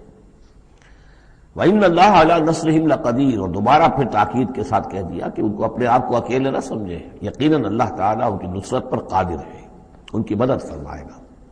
الَّذِينَ أُخْرِجُوا مِن دِيَارِهِمْ، وہ لوگ کہ جو اپنے گھروں سے نکال دیے گئے، یہ سب کون تھے؟ مہاجرین جو تھے، یہ مکے سے جو نکلنے پر مجبور کر دیے گئے، اہل و عیال کو چھوڑ کر نکلنے پر مجبور ہوئے۔ الَّذِينَ أُخْرِجُوا مِن دِيَارِهِمْ بِغَيْرِ حَقٍّ، جو نکال دیے گئے اپنے گھروں سے، اپنے علاقوں سے نا حق، إِلَّا أَن يَقُولُوا رَبُّنَا اللَّهُ، صرف اس جرم کی پاداش میں کہ انہوں نے کہا ہمارا رب اللہ ہے، ہم صرف ایک اللہ کو مانتے ہیں اور دوسرے آلہہ کو، دوسرے معبودوں کو، دوسرے دیویاں اور دیوتاؤں جو تمہارے من گھڑت ہے ہم ان کو تسلیم کرنے کو تیار نہیں۔ وَلَوْلَا دَفْعُ اللَّهِ النَّاسَ بَعْضَهُم بِبَعْضٍ، اور اگر اللہ تعالی بعض لوگوں کو بعض کے ذریعے سے دور نہ کرتا رہتا، یعنی زمین میں یہ مضمون آ چکا ہے، سورہ بقرہ کی آیت نمبر 251 میں بھی یہی مضمون آیا تھا، جب طالوت اور جالوت کی جنگ ہوئی تھی، اس کے بعد یہ بات آئی تھی کہ اللہ تعالیٰ وقتاً فوقتاً زمین کی صفائی کرتا رہتا ہے، کہ جو بڑے فاسد قسم کے لوگ ہوتے ہیں اور مفسد قسم کے لوگ ہوتے ہیں، فاسد کلچر ہوتا ہے، فاسد ثقافت ہو جاتی ہے، تو پھر کوئی نہ کوئی ایسی شکل ہوتی ہے کہ اللہ تعالیٰ ان کو ختم کر کے، ان کا استیصال کر کے، ان لوگوں کو کچھ لوگوں کے ذریعے سے دنیا سے نیست و نابود کر دیتا ہے۔ اگر ایسا نہ ہوتا رہتا، وہاں یہ الفاظ آئے تھے اگر ایسا نہ ہوتا رہتا تو لفسدت الارض، زمین میں تو فساد ہی فساد ہوتا۔ پھر یہاں فرمایا وَلَوْلَا دَفْعُ اللَّهِ النَّاسَ بَعْضَهُم بِبَعْضٍ لَهُدِّمَتْ صَوَامِعُ وَبِيَعٌ وَصَلَوَاتٌ وَمَسَاجِدُ يُذْكَرُ فِيهَا اسْمُ اللَّهِ كَثِيرًا، تو ڈھا دیے جاتے سارے خانقاہیں اور تکیے اور سارے گرجے اور کنیسے اور ساری سینیگوگز۔ صلوتا یہ عربی زبان کا لفظ ہے، صلات ہی سے ہے، یہ عربی اور جیسا کہ میں نے عرض کیا ہے بارہا عبرانی اور عربی زبان جو ہے یہ عبرانی زبان کا لفظ ہے صلوتا، اور عربی اور عبرانی جو ہیں یا تو سگی بہنیں ہیں، کسی ایک ہی زبان کی یہ دونوں نکلی ہوئی شاخیں ہیں، اور یا یہ کہ عبرانی ماں ہے اور عربی اس کی بیٹی ہے، یہ ان کے درمیان رشتہ ہے۔ صلات کا لفظ جو عربی میں آیا ہے اور قرآن مجید میں صلوتا یہ وہاں پر بھی موجود تھا۔ ہمارے ہاں سلام ہے، ان کا شلام ہے، تو فرق اتنا ہی ہے، وہ شین کے ساتھ اور وہ باغ اس کو گول کر کے شلام کہتے ہیں، باقی ہمارے یہاں سلام ہے، فرق کوئی خاص نہیں ہے۔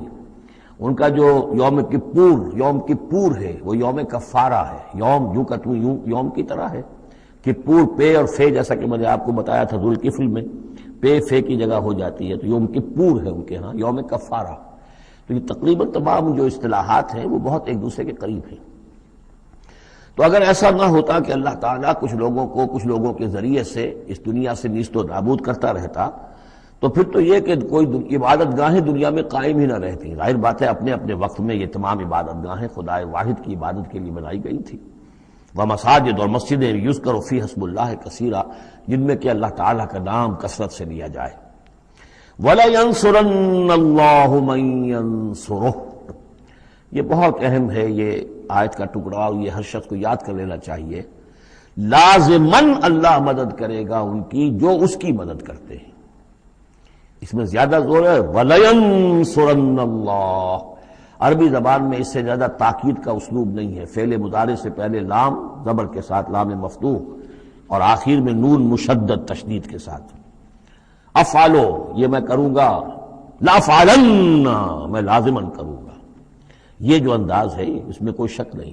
وَلَيَنْصُرَنَّ اللَّهُ مَن يَنْصُرُهُ. لیکن دوسری بات یہ آئی کہ ظاہر بات ہے کہ یک طرفہ معاملہ نہیں ہے. تم اللہ کی مدد کرو گے تو اللہ تمہاری مدد کرے گا.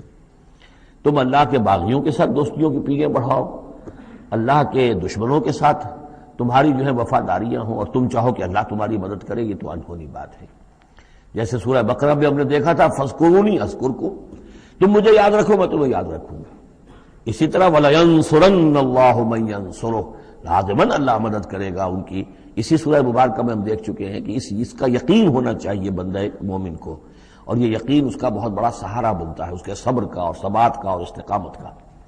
ورنہ یہ کہ اگر اس یقین، اس اللہ کی مدد کی امید کی رسی کو وہ کاٹ دے تو پھر اس کے لیے کوئی سہارا نہیں رہے گا. ان اللہ لقوی عزیز. اور پھر یہ کہ اللہ جو مدد کا وعدہ کر رہا ہے تو اللہ کوئی کمزور تو نہیں ہے، قوی ہے، زبردست ہے، توانا ہے، عزیز ہے، زبردست ہے.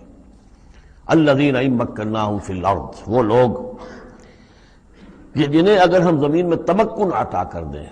یہ وہی لفظ ہے کذالک مکننا لیوسف، سورہ یوسف میں 2 مرتبہ ہم پڑھ چکے ہیں.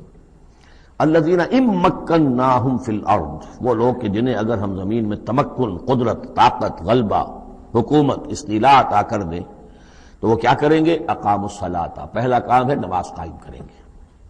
یہی کام حضور نے کیا، جاتے ہی سب سے پہلے جمعہ قائم کیا، اور پھر یہ کہ مسجد نبوی کی تعمیر کی، پہلا کام. وآتوا الزکوٰۃ، اور زکوٰۃ ادا کریں گے. آتوا الزکوٰۃ، اور دیں زکوٰۃ. اقاموا الصلاۃ وآتوا الزکوٰۃ، اور دیں گے وہ زکوٰۃ. اور یہ کہ زکوٰۃ کا نظام قائم کیا جائے تاکہ جو بھی معاشرے کے اندر پسماندہ طبقات ہیں، جن کے ہاں احتیاج ہے، ان کا بھی کفالت کا بندوبست ہو. وَأَمَرُوا بِالْمَعْرُوفِ، اور وہ نیکی کا حکم دیں گے، وَنَهَوْا عَنِ الْمُنکَرِ، اور بدی سے روکیں گے. وَلِلَّهِ عَاقِبَةُ الْأُمُورِ، اور تمام معاملات کا بالکل آخری انجام تو ہے تو وہ تو ظاہر ہے کہ اللہ ہی کے ہاتھ میں ہے، اللہ کی قبضہ قدرت میں ہے. اس کو ہم یہ کہہ سکتے ہیں ایک اعتبار سے کہ گویا یہ نبی اکرم صلی اللہ علیہ وسلم کا مینیفیسٹو تھا. مینیفیسٹو ایک تو ہمارا آج کا تصور ہے کہ انتخابات میں جو پارٹیاں حصہ لیتی ہیں وہ اپنا اپنا پروگرام دیتی ہیں، لیکن اس سے علیحدہ کر دیجئے. لیکن چونکہ حضور، اگر یہ روایت صحیح ہے کہ یہ آیات نازل ہوئی ہیں جبکہ حضور تشریف لے جا رہے ہیں مکے سے مدینے کی طرف ہجرت کے سفر پر، تو اللہ کے علم میں ہے کہ اب آپ کا جو وہاں داخلہ ہونے والا ہے وہ تو ہوگا ایک بے تاج بادشاہ کی حیثیت سے. جاتے ہی آپ کو وہاں اللہ تعالیٰ کی طرف سے اختیار اور اقتدار مل جائے گا. تو جب یہ صورت ہوگی تو کیا کریں گے، یہ ان کی پرائرٹیز کیا ہوں گی؟ تو جیسے کہ جب آپ نے کہا کرتی ہے کہ ہماری حکومت بنے گی تو ہم یہ کریں گے، تو گویا کہ یہ ہے وہ ہمیشہ کے لیے اہل ایمان کا جو سمجھیے کہ اللہ تعالیٰ کی طرف سے دیا ہوا ان کا مینیفیسٹو ہے. الذین ان مکناہم فی الارض اقاموا الصلاۃ وآتوا الزکوٰۃ وامروا بالمعروف ونہوا عن المنکر وللہ عاقبۃ الامور. یہ آیات خاص ہیں. اب دیکھیے پھر وہی جو مکی صورتوں کا مضمون ہوتا ہے بالکل انداز جو ہے وہ بدل جائے گا. یہ آیات ہیں اثناء سفر ہجرت کی، یا ہو سکتا ہے کہ مدینہ پہنچ کر نازل ہوئی ہوں، لیکن یہ مکی صورت میں رکھ دی گئی ہیں مناسبت کے اعتبار سے کہ جہاں حج کے یہ افعال بیان ہو رہے مناسک حج، اس کے ساتھ ہی ان کو شامل کر دیا گیا. اب وہی جو عام مکی مضامین ہیں مکی صورتوں کے وہ شروع ہو جائیں گے. وَإِن يُكَذِّبُوكَ فَقَدْ كَذَّبَتْ قَبْلَهُمْ قَوْمُ نُوحٍ وَعَادٌ وَثَمُودُ. اور اے نبی اگر یہ آپ کو جھٹلا رہے ہیں تو آپ سے پہلے بھی جھٹلایا ہے قوم نوح نے، قوم عاد نے، قوم سمود نے، قوم ابراہیم و قوم لوط.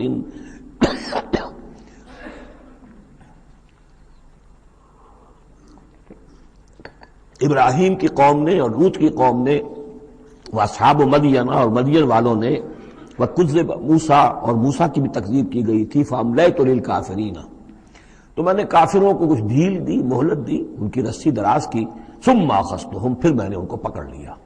فکیف کان نکیر، تو میری پکڑ کیسی رہی، کیا حشر ہوا قوم نوح کا اور قوم ہود کا اور قوم صالح کا. ان تمام اقوام کے جو حالات ہیں وہ قرآن مجید میں بار بار آ چکے ہیں.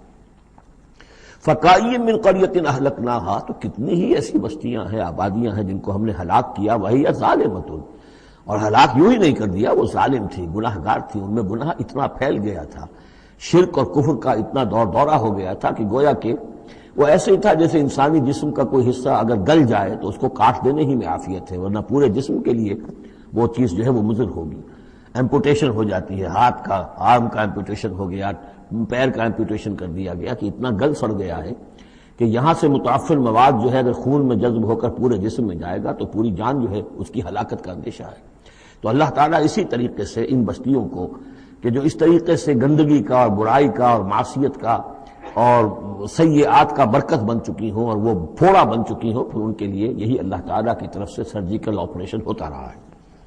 فَكَأَيٍّ مِّن قَرْيَةٍ أَهْلَكْنَاهَا فَهِيَ ظَالِمَةٌ فَهِيَ خَاوِيَةٌ عَلَىٰ عُرُوشِهَا، وہ گری پڑی ہوئی ہیں اپنی چھتوں کے بل پر۔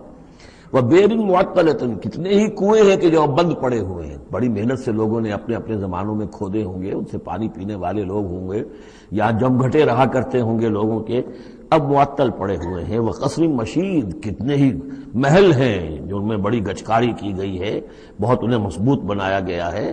اب جاؤ الحمرا کو دیکھ لو، کبھی مسلمان حکومت کیا کرتے تھے، غرناطہ میں جاؤ اور دیکھو الحمرا محل کیسا ہے، جاؤ اور قرطبہ کی مسجد کو دیکھو کہ جہاں کوئی سجدہ کرنے والا نہیں ہے، کسی کو سجدے کی اجازت نہیں ہے۔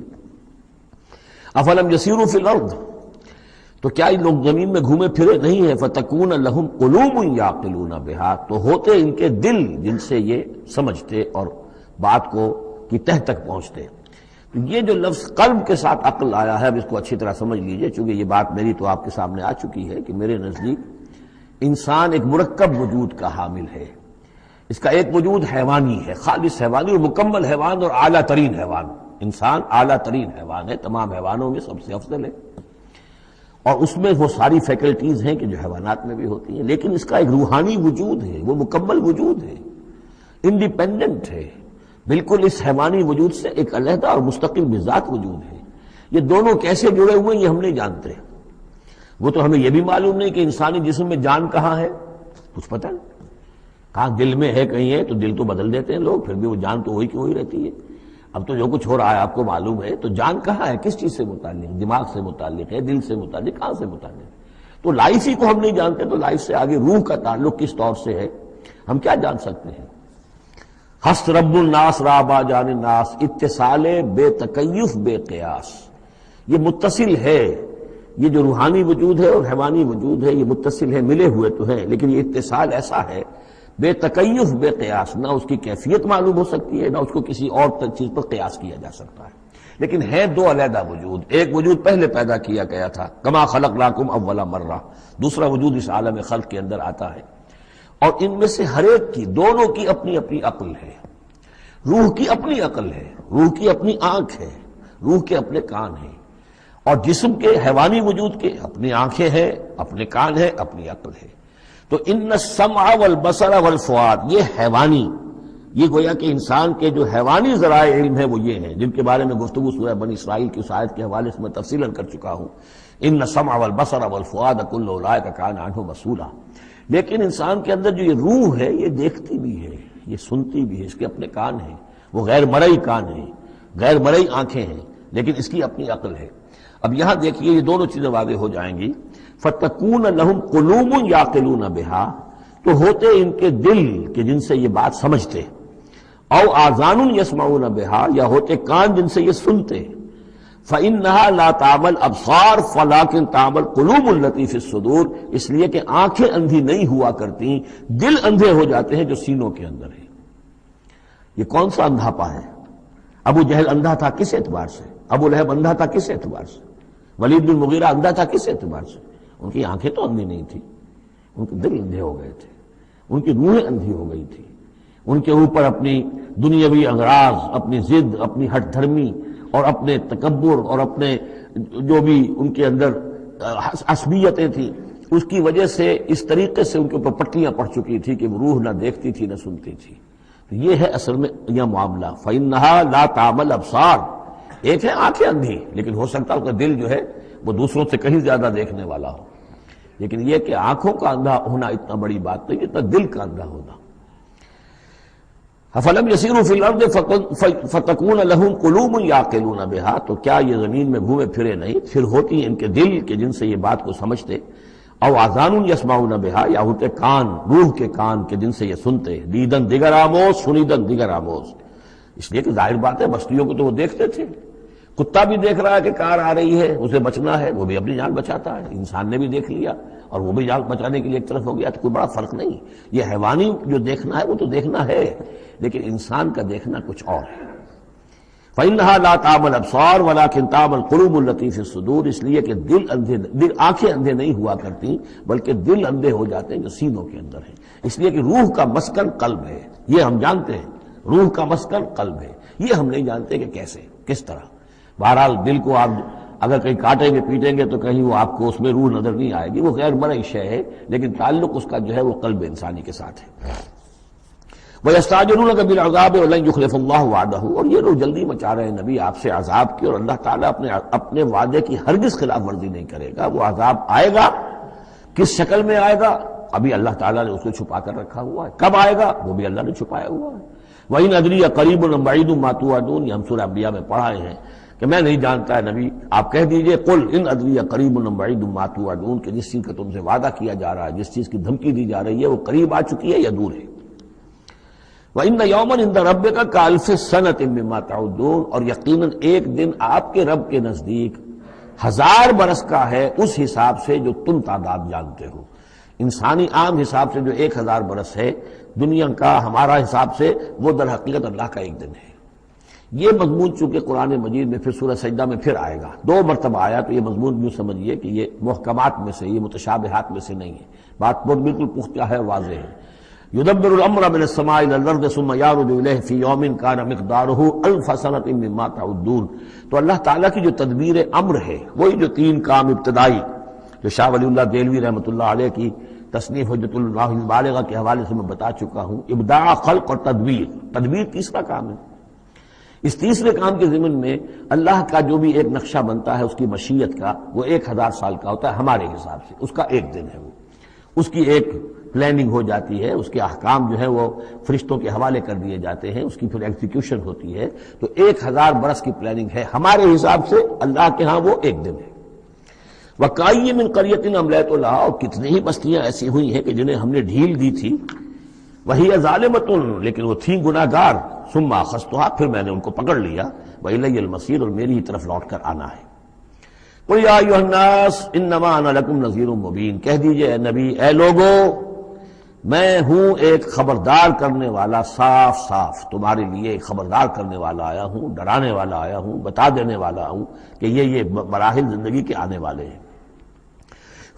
فالذین آمنوا وعملوا الصالحات، جو لوگ ایمان لائیں اور نیک عمل کریں، لہم مغفرۃ ورزق کریم، ان کے لیے اللہ کی طرف سے مغفرت ہے، یہ میں بشارت دے رہا ہوں، اور رزق کریم، اور بہت ہی باعزت روزی ملے گی۔ والذین سعوا فی آیاتنا معاجزین، اور جو لوگ ہماری آیات کے بارے میں تگ و دو کریں گے کہ انہیں کسی طریقے سے فیل کر دیں، ناکام کر دیں، غیر مؤثر کر دیں، ان آیات کو پھیلنے نہ دیں، اولئک اصحاب الجحیم، تو یہ وہ لوگ ہیں کہ جہنم والے ہیں۔ وما ارسلنا من قبلک، یہ کافی مشکل آیت ہے قرآن مجید کی جو اگلی آ رہی ہے، اور اس میں کافی قیل و قال ہے۔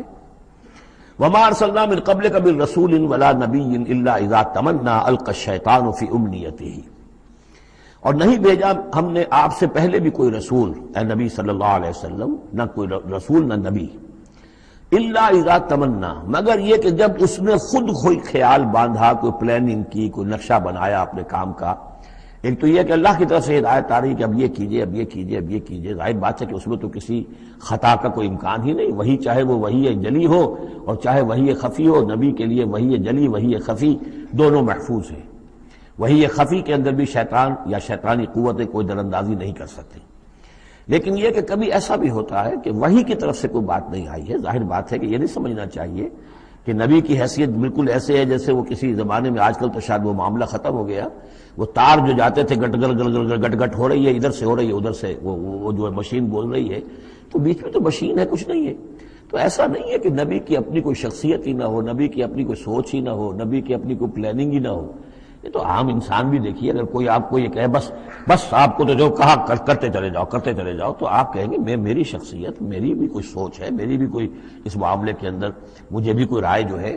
تو نبی کا معاملہ یہ نہیں ہے کہ بس ہر لحظہ وہ اللہ کا حکم آ رہا ہے، نہیں، بلکہ یہ کہ ان کو ایک حکم دے دیا گیا، اس پر پھر وہ خود بھی سوچتے ہیں۔ تبلیغ کیجئے، جیسے حکم آیا انذر عشیرتک الاقربین، اب اپنے قریبی رشتہ داروں کو خبردار کیجیے۔ اب یہ کام نبی کا تھا کہ آپ نے حضرت علی کو حکم دیا کہ کھانے کا انتظام کرو، اور بنو ہاشم کے تمام مردوں کو آپ نے بلا لیا۔ یہ جو تدبیر ہے یہ یا محمد الرسول اللہ صلی اللہ علیہ وسلم کی۔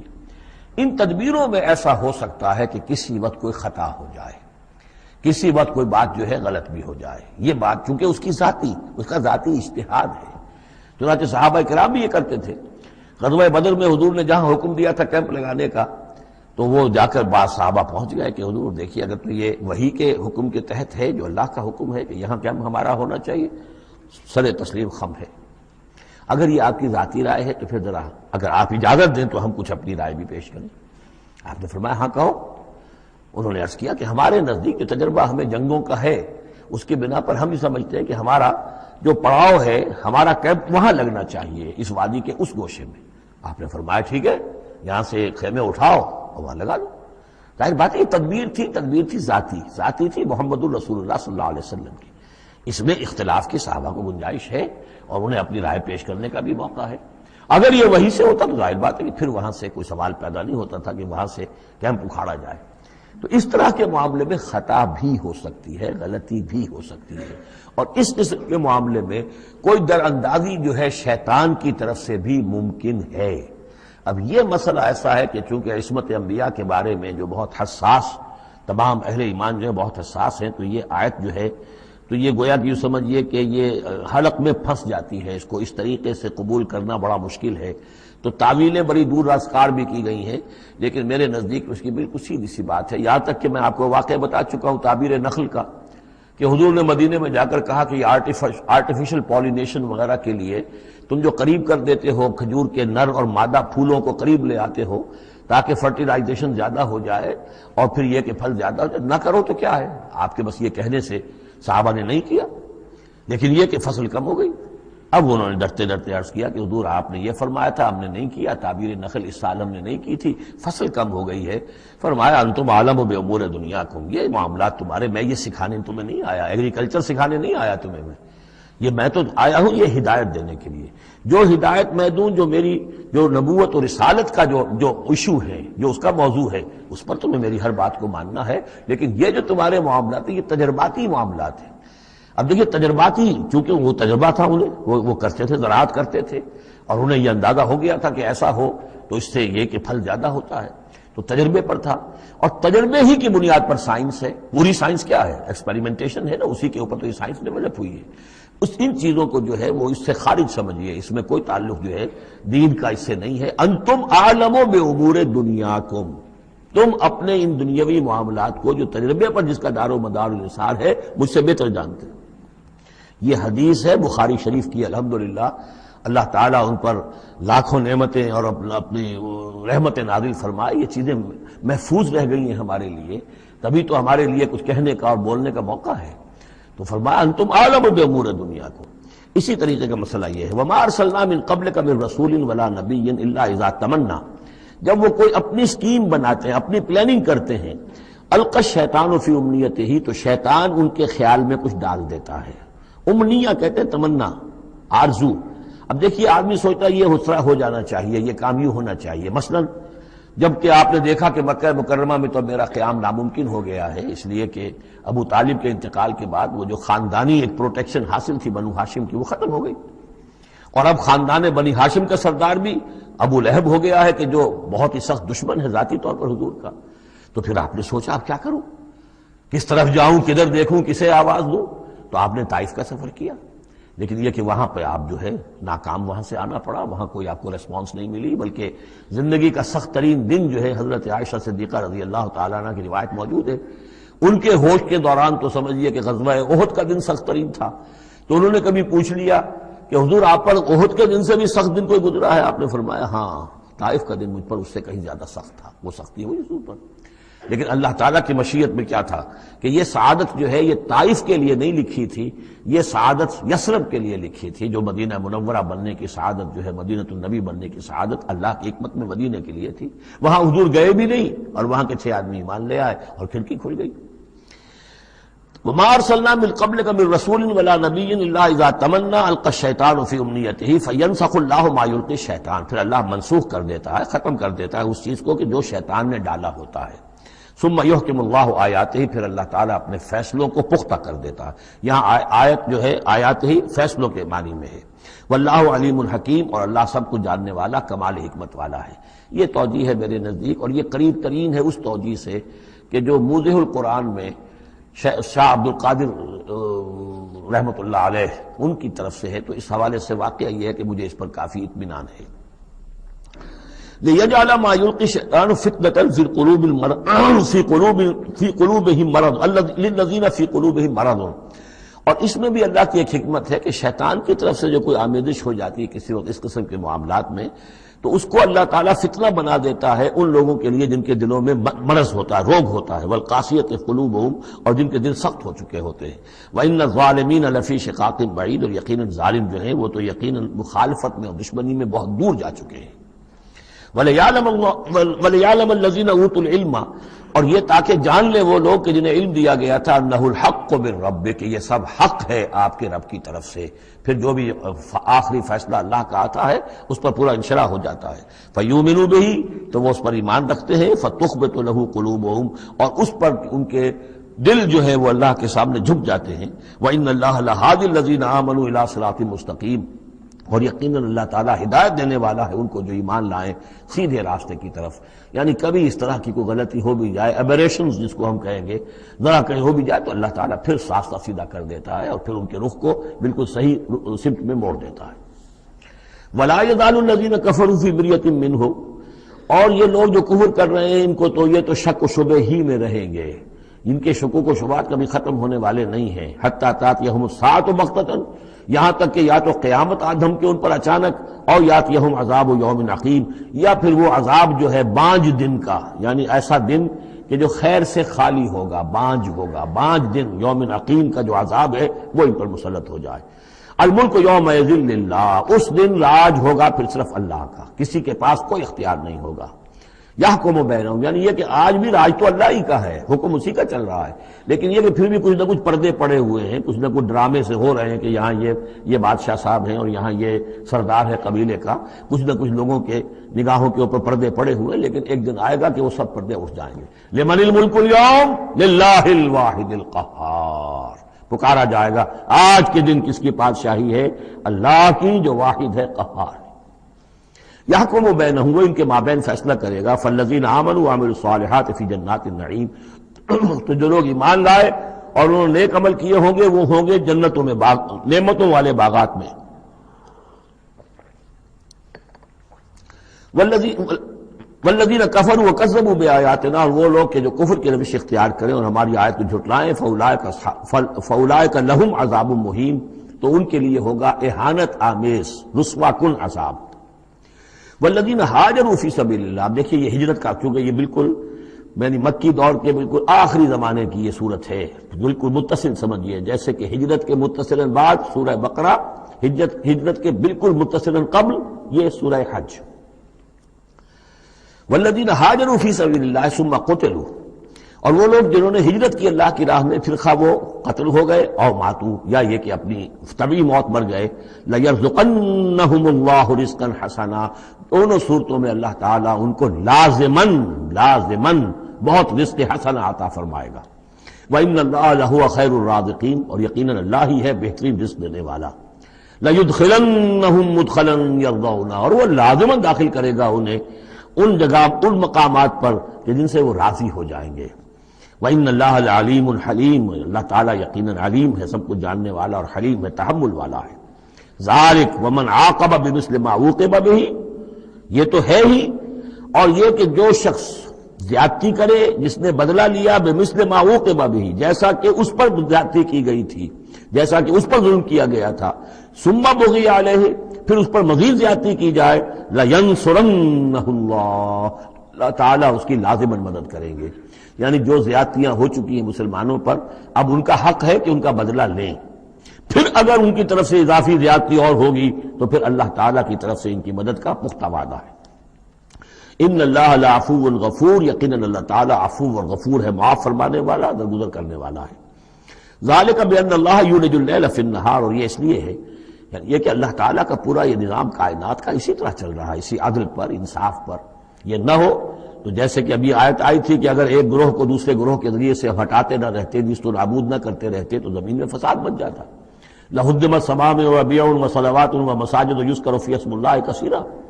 اس طرح فرمایا کہ ہمارا ایک نظام ہے جو اس دنیا کا ہے، اس طرح کا ایک نظام جو ہے وہ آفاقی بھی ہے۔ ذالک بان اللہ یولج اللیل فی النہار، یہ اس لیے کہ اللہ تعالیٰ رات کو لے آتا ہے دن میں پروتا ہوا، ویولج النہار فی اللیل، اور دن کو لے آتا ہے رات میں پروتے ہوئے، وان اللہ سمیع بصیر، اللہ سب کچھ سننے والا اور دیکھنے والا ہے۔ ذالک بان اللہ هو الحق، یہ اس لیے کہ اللہ ہی حق ہے، ذات برحق، جس کا حق ہونا قطعی ہے، یقینی ہے۔ وانما يدعون من دونه هو الباطل، اور جس کو وہ پکار رہے ہیں اس کے سوا وہ سب باطل ہے، آدر ہوا ہے، ان کی کوئی حیثیت نہیں۔ وان اللہ هو العلی الکبیر، اور یہ کہ یقیناً اللہ تعالیٰ ہی ہے سب سے بلند و بالا اور سب سے بڑا۔ الم تر ان اللہ انزل من السماء ماء، کیا تم نے دیکھا نہیں کہ اللہ نے اتارا آسمان سے پانی، فتصبح الارض مخضرا، تو زمین سبز ہو جاتی ہے، سرسبزی شادابی نظر آتی ہے۔ ان اللہ لطیف خبیر، یقیناً اللہ تعالیٰ بڑی ہی خفیہ تدبیریں کرنے والا اور ہر شے سے باخبر ہے۔ باریک بین بھی اس کے معنی ہے لطیف کے، اور خفیہ تدبیر کرنے والا۔ لہو ما فی السماوات و ما فی الارض، جو کچھ آسمانوں میں ہے وہ بھی اسی کا ہے، اور جو کچھ زمین میں ہے وہ بھی اسی کا ہے۔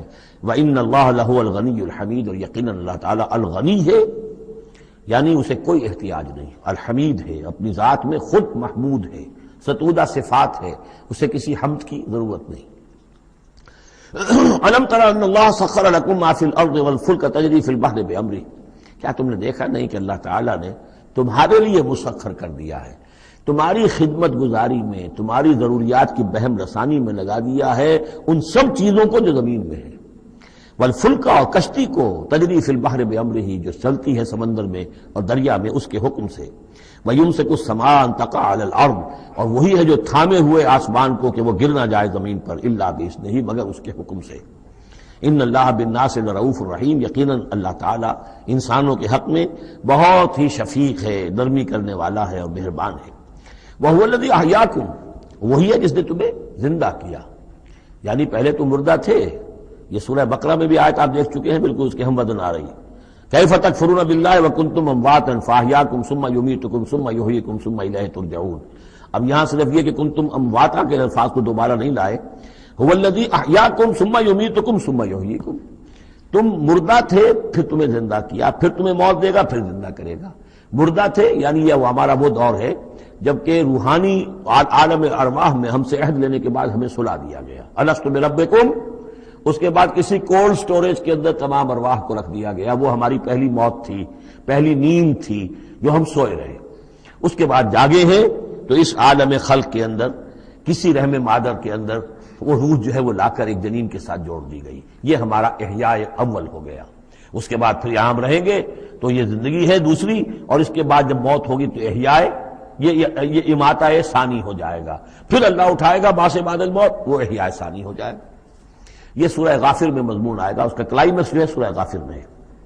وَهُوَ الَّذِي أَحْيَاكُمْ ثُمَّ يُمِيتُكُمْ ثُمَّ يُحْيِيكُمْ إِنَّ الْإِنسَانَ لَكَفُورٌ، یقیناً انسان جو ہے وہ ناشکرا ہے۔ لِكُلِّ أُمَّةٍ جَعَلْنَا مَنسَكًا هُمْ نَاسِكُوهُ، ہم نے ہر امت کے لیے ان کے قربانی کے طریقے، طور طریقے، عبادات کے آداب ہم نے مقرر کر دیے ہیں جو اس کی پیروی کرتے ہیں۔ فَلَا يُنَازِعُنَّكَ فِي الْأَمْرِ، تو انہیں آپ سے جھگڑنا نہیں چاہیے، یعنی یہ کہ اگر یہود کے ہاں کوئی اور طریقے تھے قربانی کے تو اور یہاں بنی اسماعیل کے لیے ہم نے کچھ اور مقرر کیے، مسلمانوں کو اب کچھ اور طریقے ہم بتا رہے ہیں، تو اس میں کوئی حرج نہیں ہے، اس میں جھگڑنے کی ضرورت بات نہیں۔ یہ پہلے پڑھ چکے ہیں اسی صورت میں کہ ہم نے ہر امت کے لیے منسک مقرر کیے ہیں۔ وَلِكُلِّ أُمَّةٍ جَعَلْنَا مَنسَكًا لِيَذْكُرُوا اسْمَ اللَّهِ عَلَىٰ مَا رَزَقَهُم مِّن بَهِيمَةِ الْأَنْعَامِ فَإِلَٰهُكُمْ إِلَٰهٌ وَاحِدٌ فَلَهُ أَسْلِمُوا وَبَشِّرِ الْمُخْبِتِينَ۔ تو ہر قوم کے لیے، ہر امت کے لیے اللہ تعالیٰ نے قربانی کے قواعد و ضوابط بنائے، تو وہ اس کی پیروی کرتے ہیں۔ فَلَا يُنَازِعُنَّكَ فِي الْأَمْرِ، تو انہیں جھگڑنا نہیں چاہیے نبی آپ سے اس معاملے میں۔ وَادْعُ إِلَىٰ رَبِّكَ، اور اپنے رب کی طرف آپ بلاتے رہیے۔ إِنَّكَ لَعَلَىٰ هُدًى مُسْتَقِيمٍ، یقیناً آپ تو ہدایت کے، سیدھی ہدایت کے راستے پر ہیں۔ وَإِن جَادَلُوكَ، اور اگر یہ آپ سے جھگڑے، فَقُلْ اللَّهُ أَعْلَمُ بِمَا تَعْمَلُونَ، تو کہیے بھئی اللہ کو بہتر معلوم ہے جو آپ کر رہے ہیں۔ میں جو سمجھتا ہوں حق ہے، جو حق میرے پاس آئے میں اس کی پیروی کر رہا ہوں. آپ اگر اپنی جگہ سمجھتے ہیں کہ آپ زیادہ حق پر ہیں تو ٹھیک ہے، آپ جانیں، آپ کا رب جانے.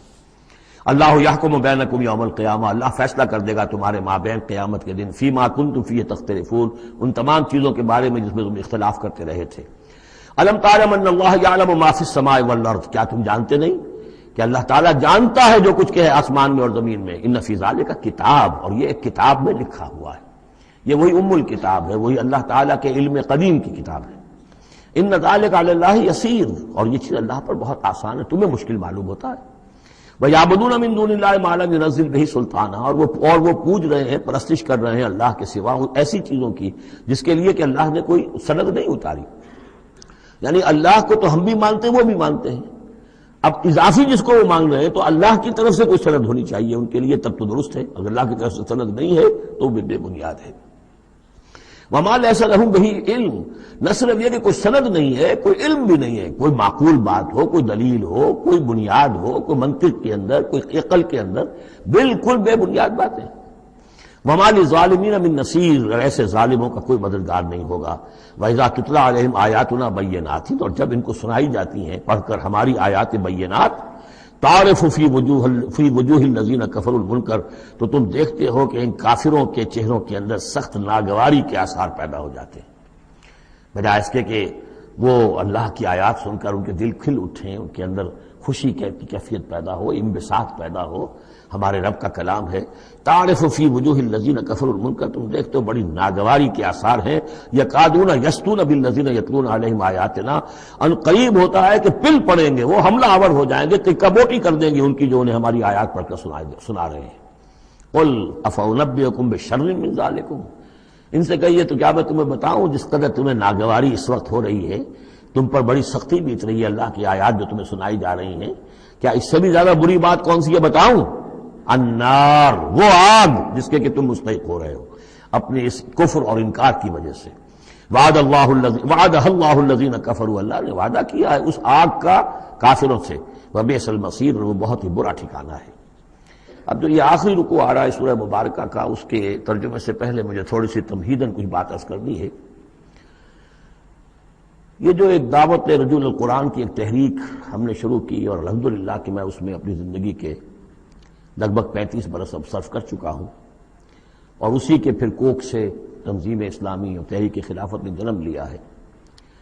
اس دعوت رجوع القرآن کی جو بنیاد ہے اور جس کو کہ میں نے ذریعہ بنایا ہے قرآن مجید سے لوگوں کو متعارف کرانے کا، اور قرآن مجید کے ذریعے سے دین کے جامع تصور کو لوگوں کے سامنے پیش کرنے کا، اور قرآن مجید کے ذریعے سے دین کی طرف سے جو بنیادی فرائض ہم پر عائد ہوتے ہیں اس کا ایک جامع تصور دینے کا جو میں نے کام کیا ہے، اس کے لیے ذریعہ میں نے بنایا ہے ایک منتخب نصاب کو، مطالعہ قرآن حکیم کا منتخب نصاب.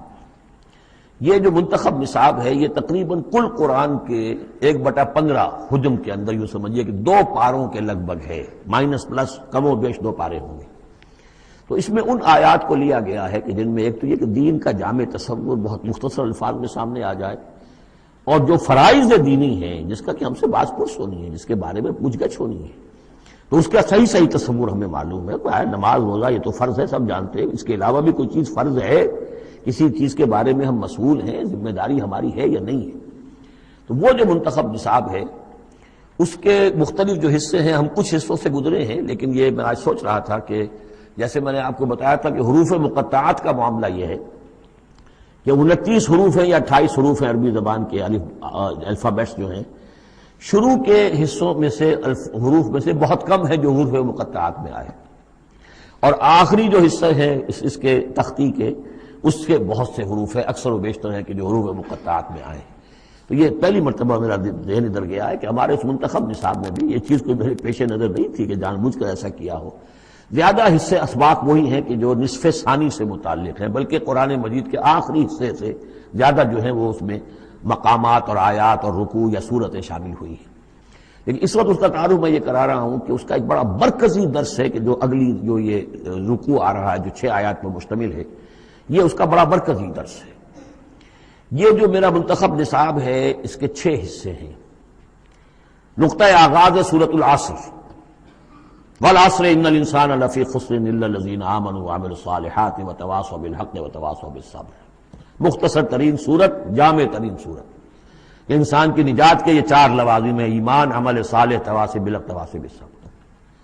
پھر 3 اور مقامات ہم نے اس میں ایسے ہی جامع مقامات جس میں یہ چاروں چیزیں تقریباً بیان ہوئی ہیں وہ شامل کر کے وہ پہلا حصہ ہو گیا۔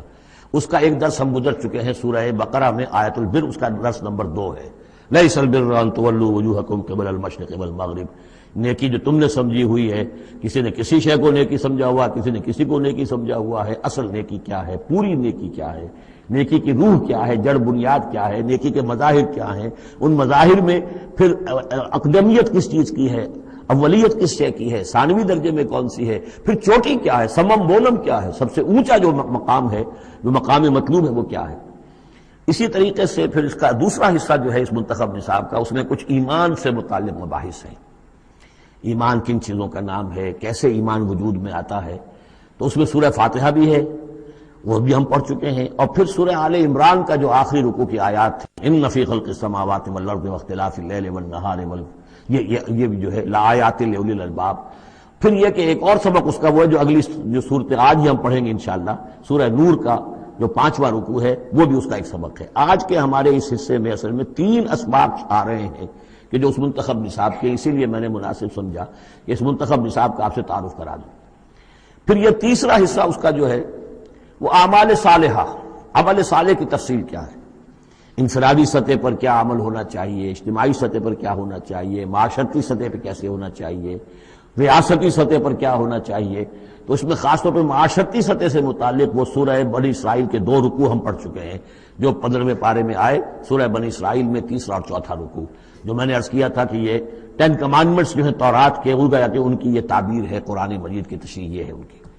تو اس طریقے سے یہ درس جو ہمارا وہ چلتا ہوا، پھر آخر تک جو حصے آئیں گے میں بر وقت آپ کو بتاتا جاؤں گا، لیکن یہ درس جو ہے یہ بھی در حقیقت اس کے تیسرے حصے کا آخری یا چوتھے حصے کا پہلا درس ہے، بالکل مرکزی جگہ، 3 حصے ادھر 3 حصے ادھر۔ یہ اس اعتبار سے جامع ترین مقام ہے قرآن کا کہ قرآن کی دعوت کو 2 حصوں میں تقسیم کر کے بیان کیا گیا۔ ایک قرآن کی دعوت عمومی ہے، ہر انسان، کل نوع بشر کے لیے، اس لیے کہ حضور کی بعثت تمام انسانوں کے لیے، ہر انسان کسے باشد، چاہے شمال کا ہو، جنوب کا ہو، مشرق کا ہو، مغرب کا ہو، کالا ہو، گورا ہو، پیلا ہو، نیلا ہو، کوئی ہو، سب کے لیے کیا دعوت ہے قرآن کی، قرآن کیا کہتا ہے، کوئی ہے یا نہیں؟ پہلے درجے میں تو دعوت عمومی، الی کافۃ الناس۔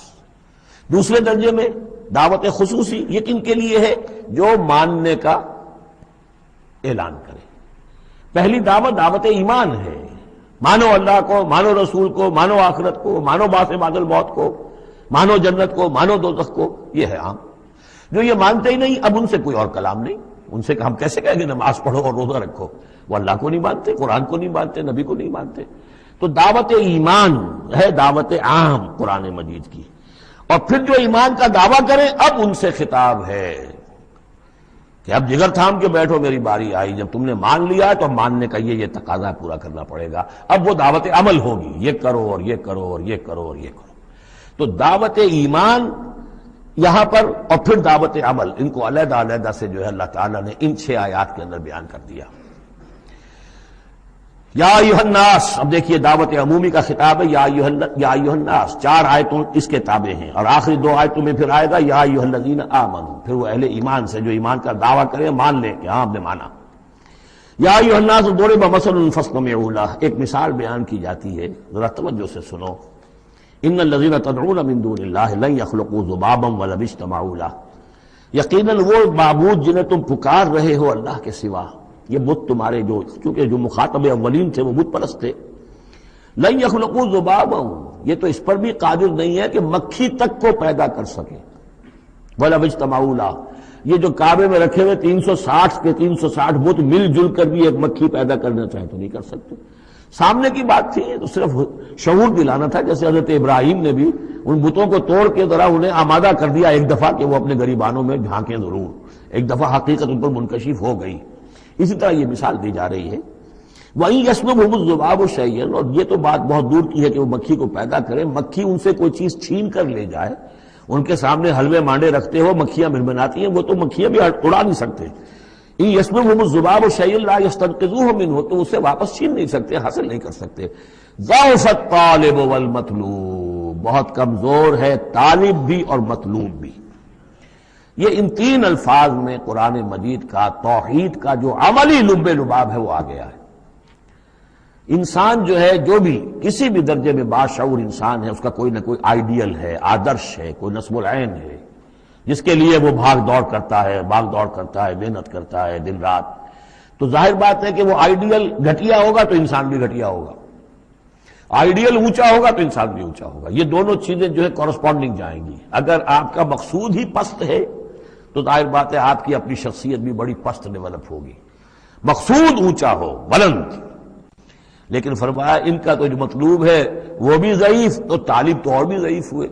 جن کا مطلوب وہ بنے ہوئے ہیں کہ جو مکھی تک نہیں اڑا سکتے، تو طالبوں کا کیا حل ہوگا؟ قیاس کن سے گلستان من بہار مرا۔ لیکن یہ وہی مضمون ہے جو سورہ بقرہ میں آ چکا ہے۔ وَمِنَ النَّاسِ مَن يَتَّخِذُ مِن دُونِ اللَّهِ أَندَادًا يُحِبُّونَهُم كَحُبِّ اللَّهِ، لوگوں میں سے کچھ ایسے ہیں جو اللہ کے مد مقابل بنا کر کچھ اور چیزوں سے محبت شروع کر دیتے جیسے کہ اللہ سے محبت کرنی چاہیے تھی۔ اصل میں تو انسان کو بنایا گیا کہ لا محبوب الا اللہ، لا مقصود الا اللہ، لا مطلوب الا اللہ، مطلوب اللہ کے سوا کوئی نہ رہے، باقی ذرائع ہیں۔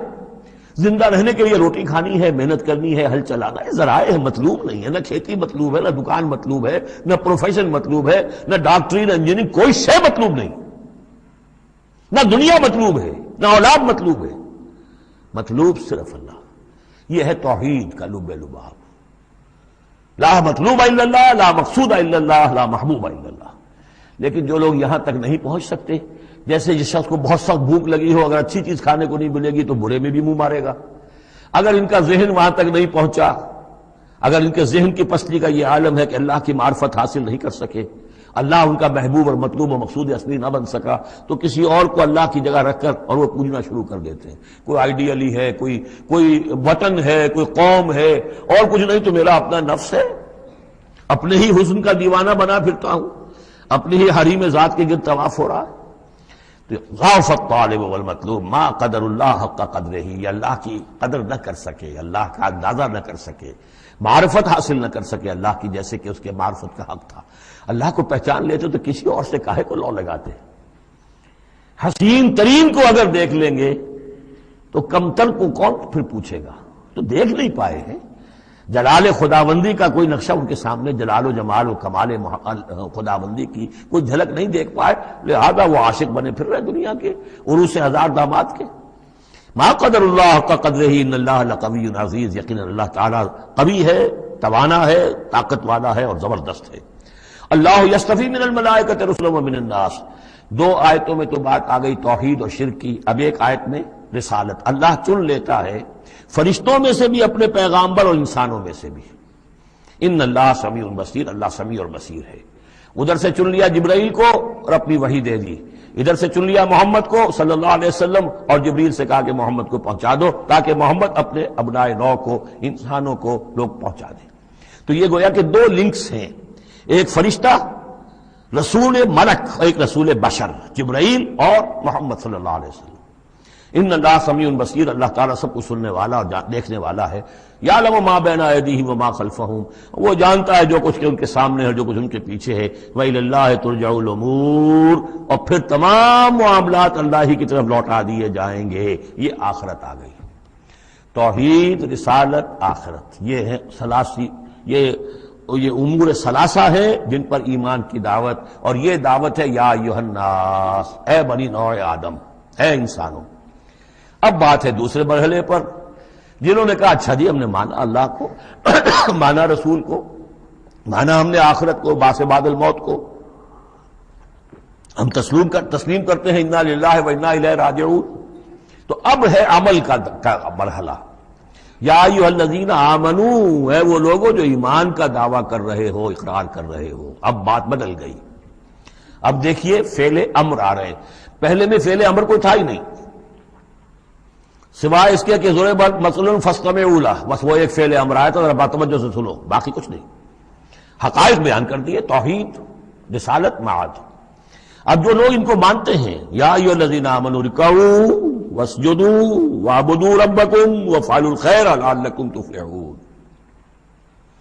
اے ایمان کے دعوے دارو رکوع کرو، جھکو اللہ کے سامنے، واسجدوا اور جھکو، پروسٹریٹ بیفور ہم، اس کے سامنے سر بسجود ہو جاؤ، وَاعْبُدُوا رَبَّكُمْ، اور اپنے رب کی بندگی، مکمل بندگی، ٹوٹل بندگی، اس کی پرستش نہیں، بندگی بھی، زندگی آمد برائے بندگی، زندگی بے بندگی شرمندگی، وَفْعَلُوا الْخَيْرَ، اور نیک کام کرو، بھلے کام کرو۔ اب بھلا کام کون سا رہ گیا؟ وَاعْبُدُوا میں تو سب کچھ آ گیا، بھلا کام کیا ہے؟ عبادت میں تو جو اللہ نے حکم دیا وہ ہم نے کر دیا، ہم نے بندگی کا حق ادا کر دیا۔ اب فعل خیر کیا ہے؟ وہ یہ ہے کہ خدمت خلق میں اپنے آپ کو لگا دو، اور خدمت خلق صرف یہ نہیں ہے کہ بھوکے کو کھانا کھلا دیا جائے، یہ بھی خدمت خلق ہے۔ سب سے بڑی خدمت خلق کیا ہے؟ ان کی عاقبت سنوارنے کی کوشش کرو، یہ سموچے جہنم کے اندر جا رہے ہیں، گویا کہ دعوت، ان کو بچاؤ، ان لوگوں کو اس حقائق سے خود بھی جن سے کہ تم آشنا ہو گئے ہو، جو حقائق تم پر منکشف ہو گئے ہیں، ان سے انہیں بھی روشناس کرو تاکہ ان کی عاقبت سنور جائے، ان کی بھی زندگی درست ہو جائے۔ لعلکم تفلحون، یہ کرو گے تو فلاح پاؤ گے۔ بہت اہم نکتہ ہے یہ۔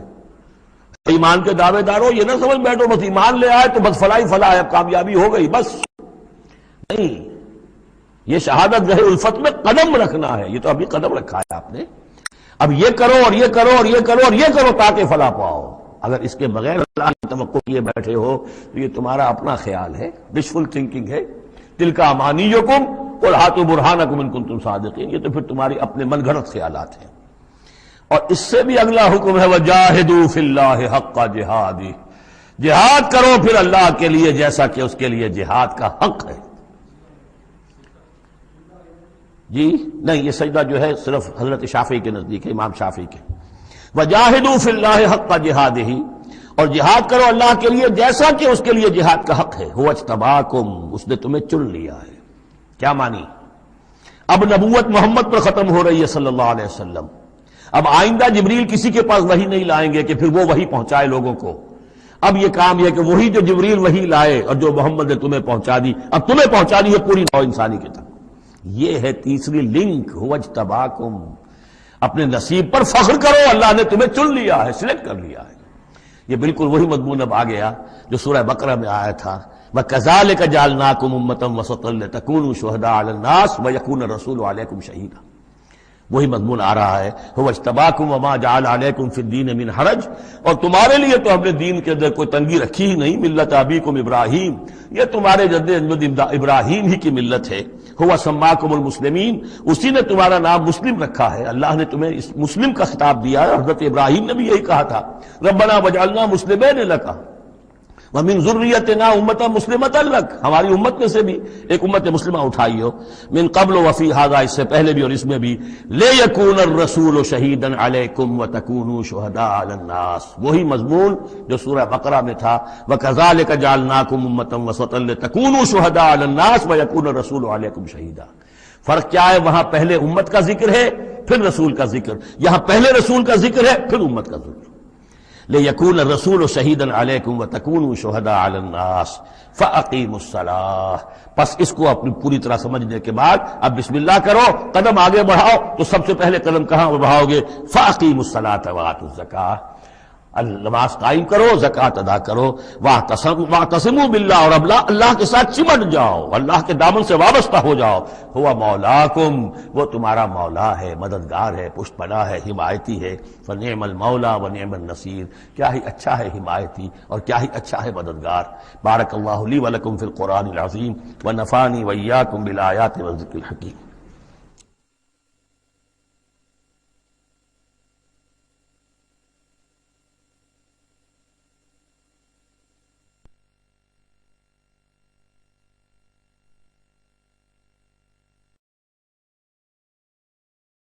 مولاي صل وسلم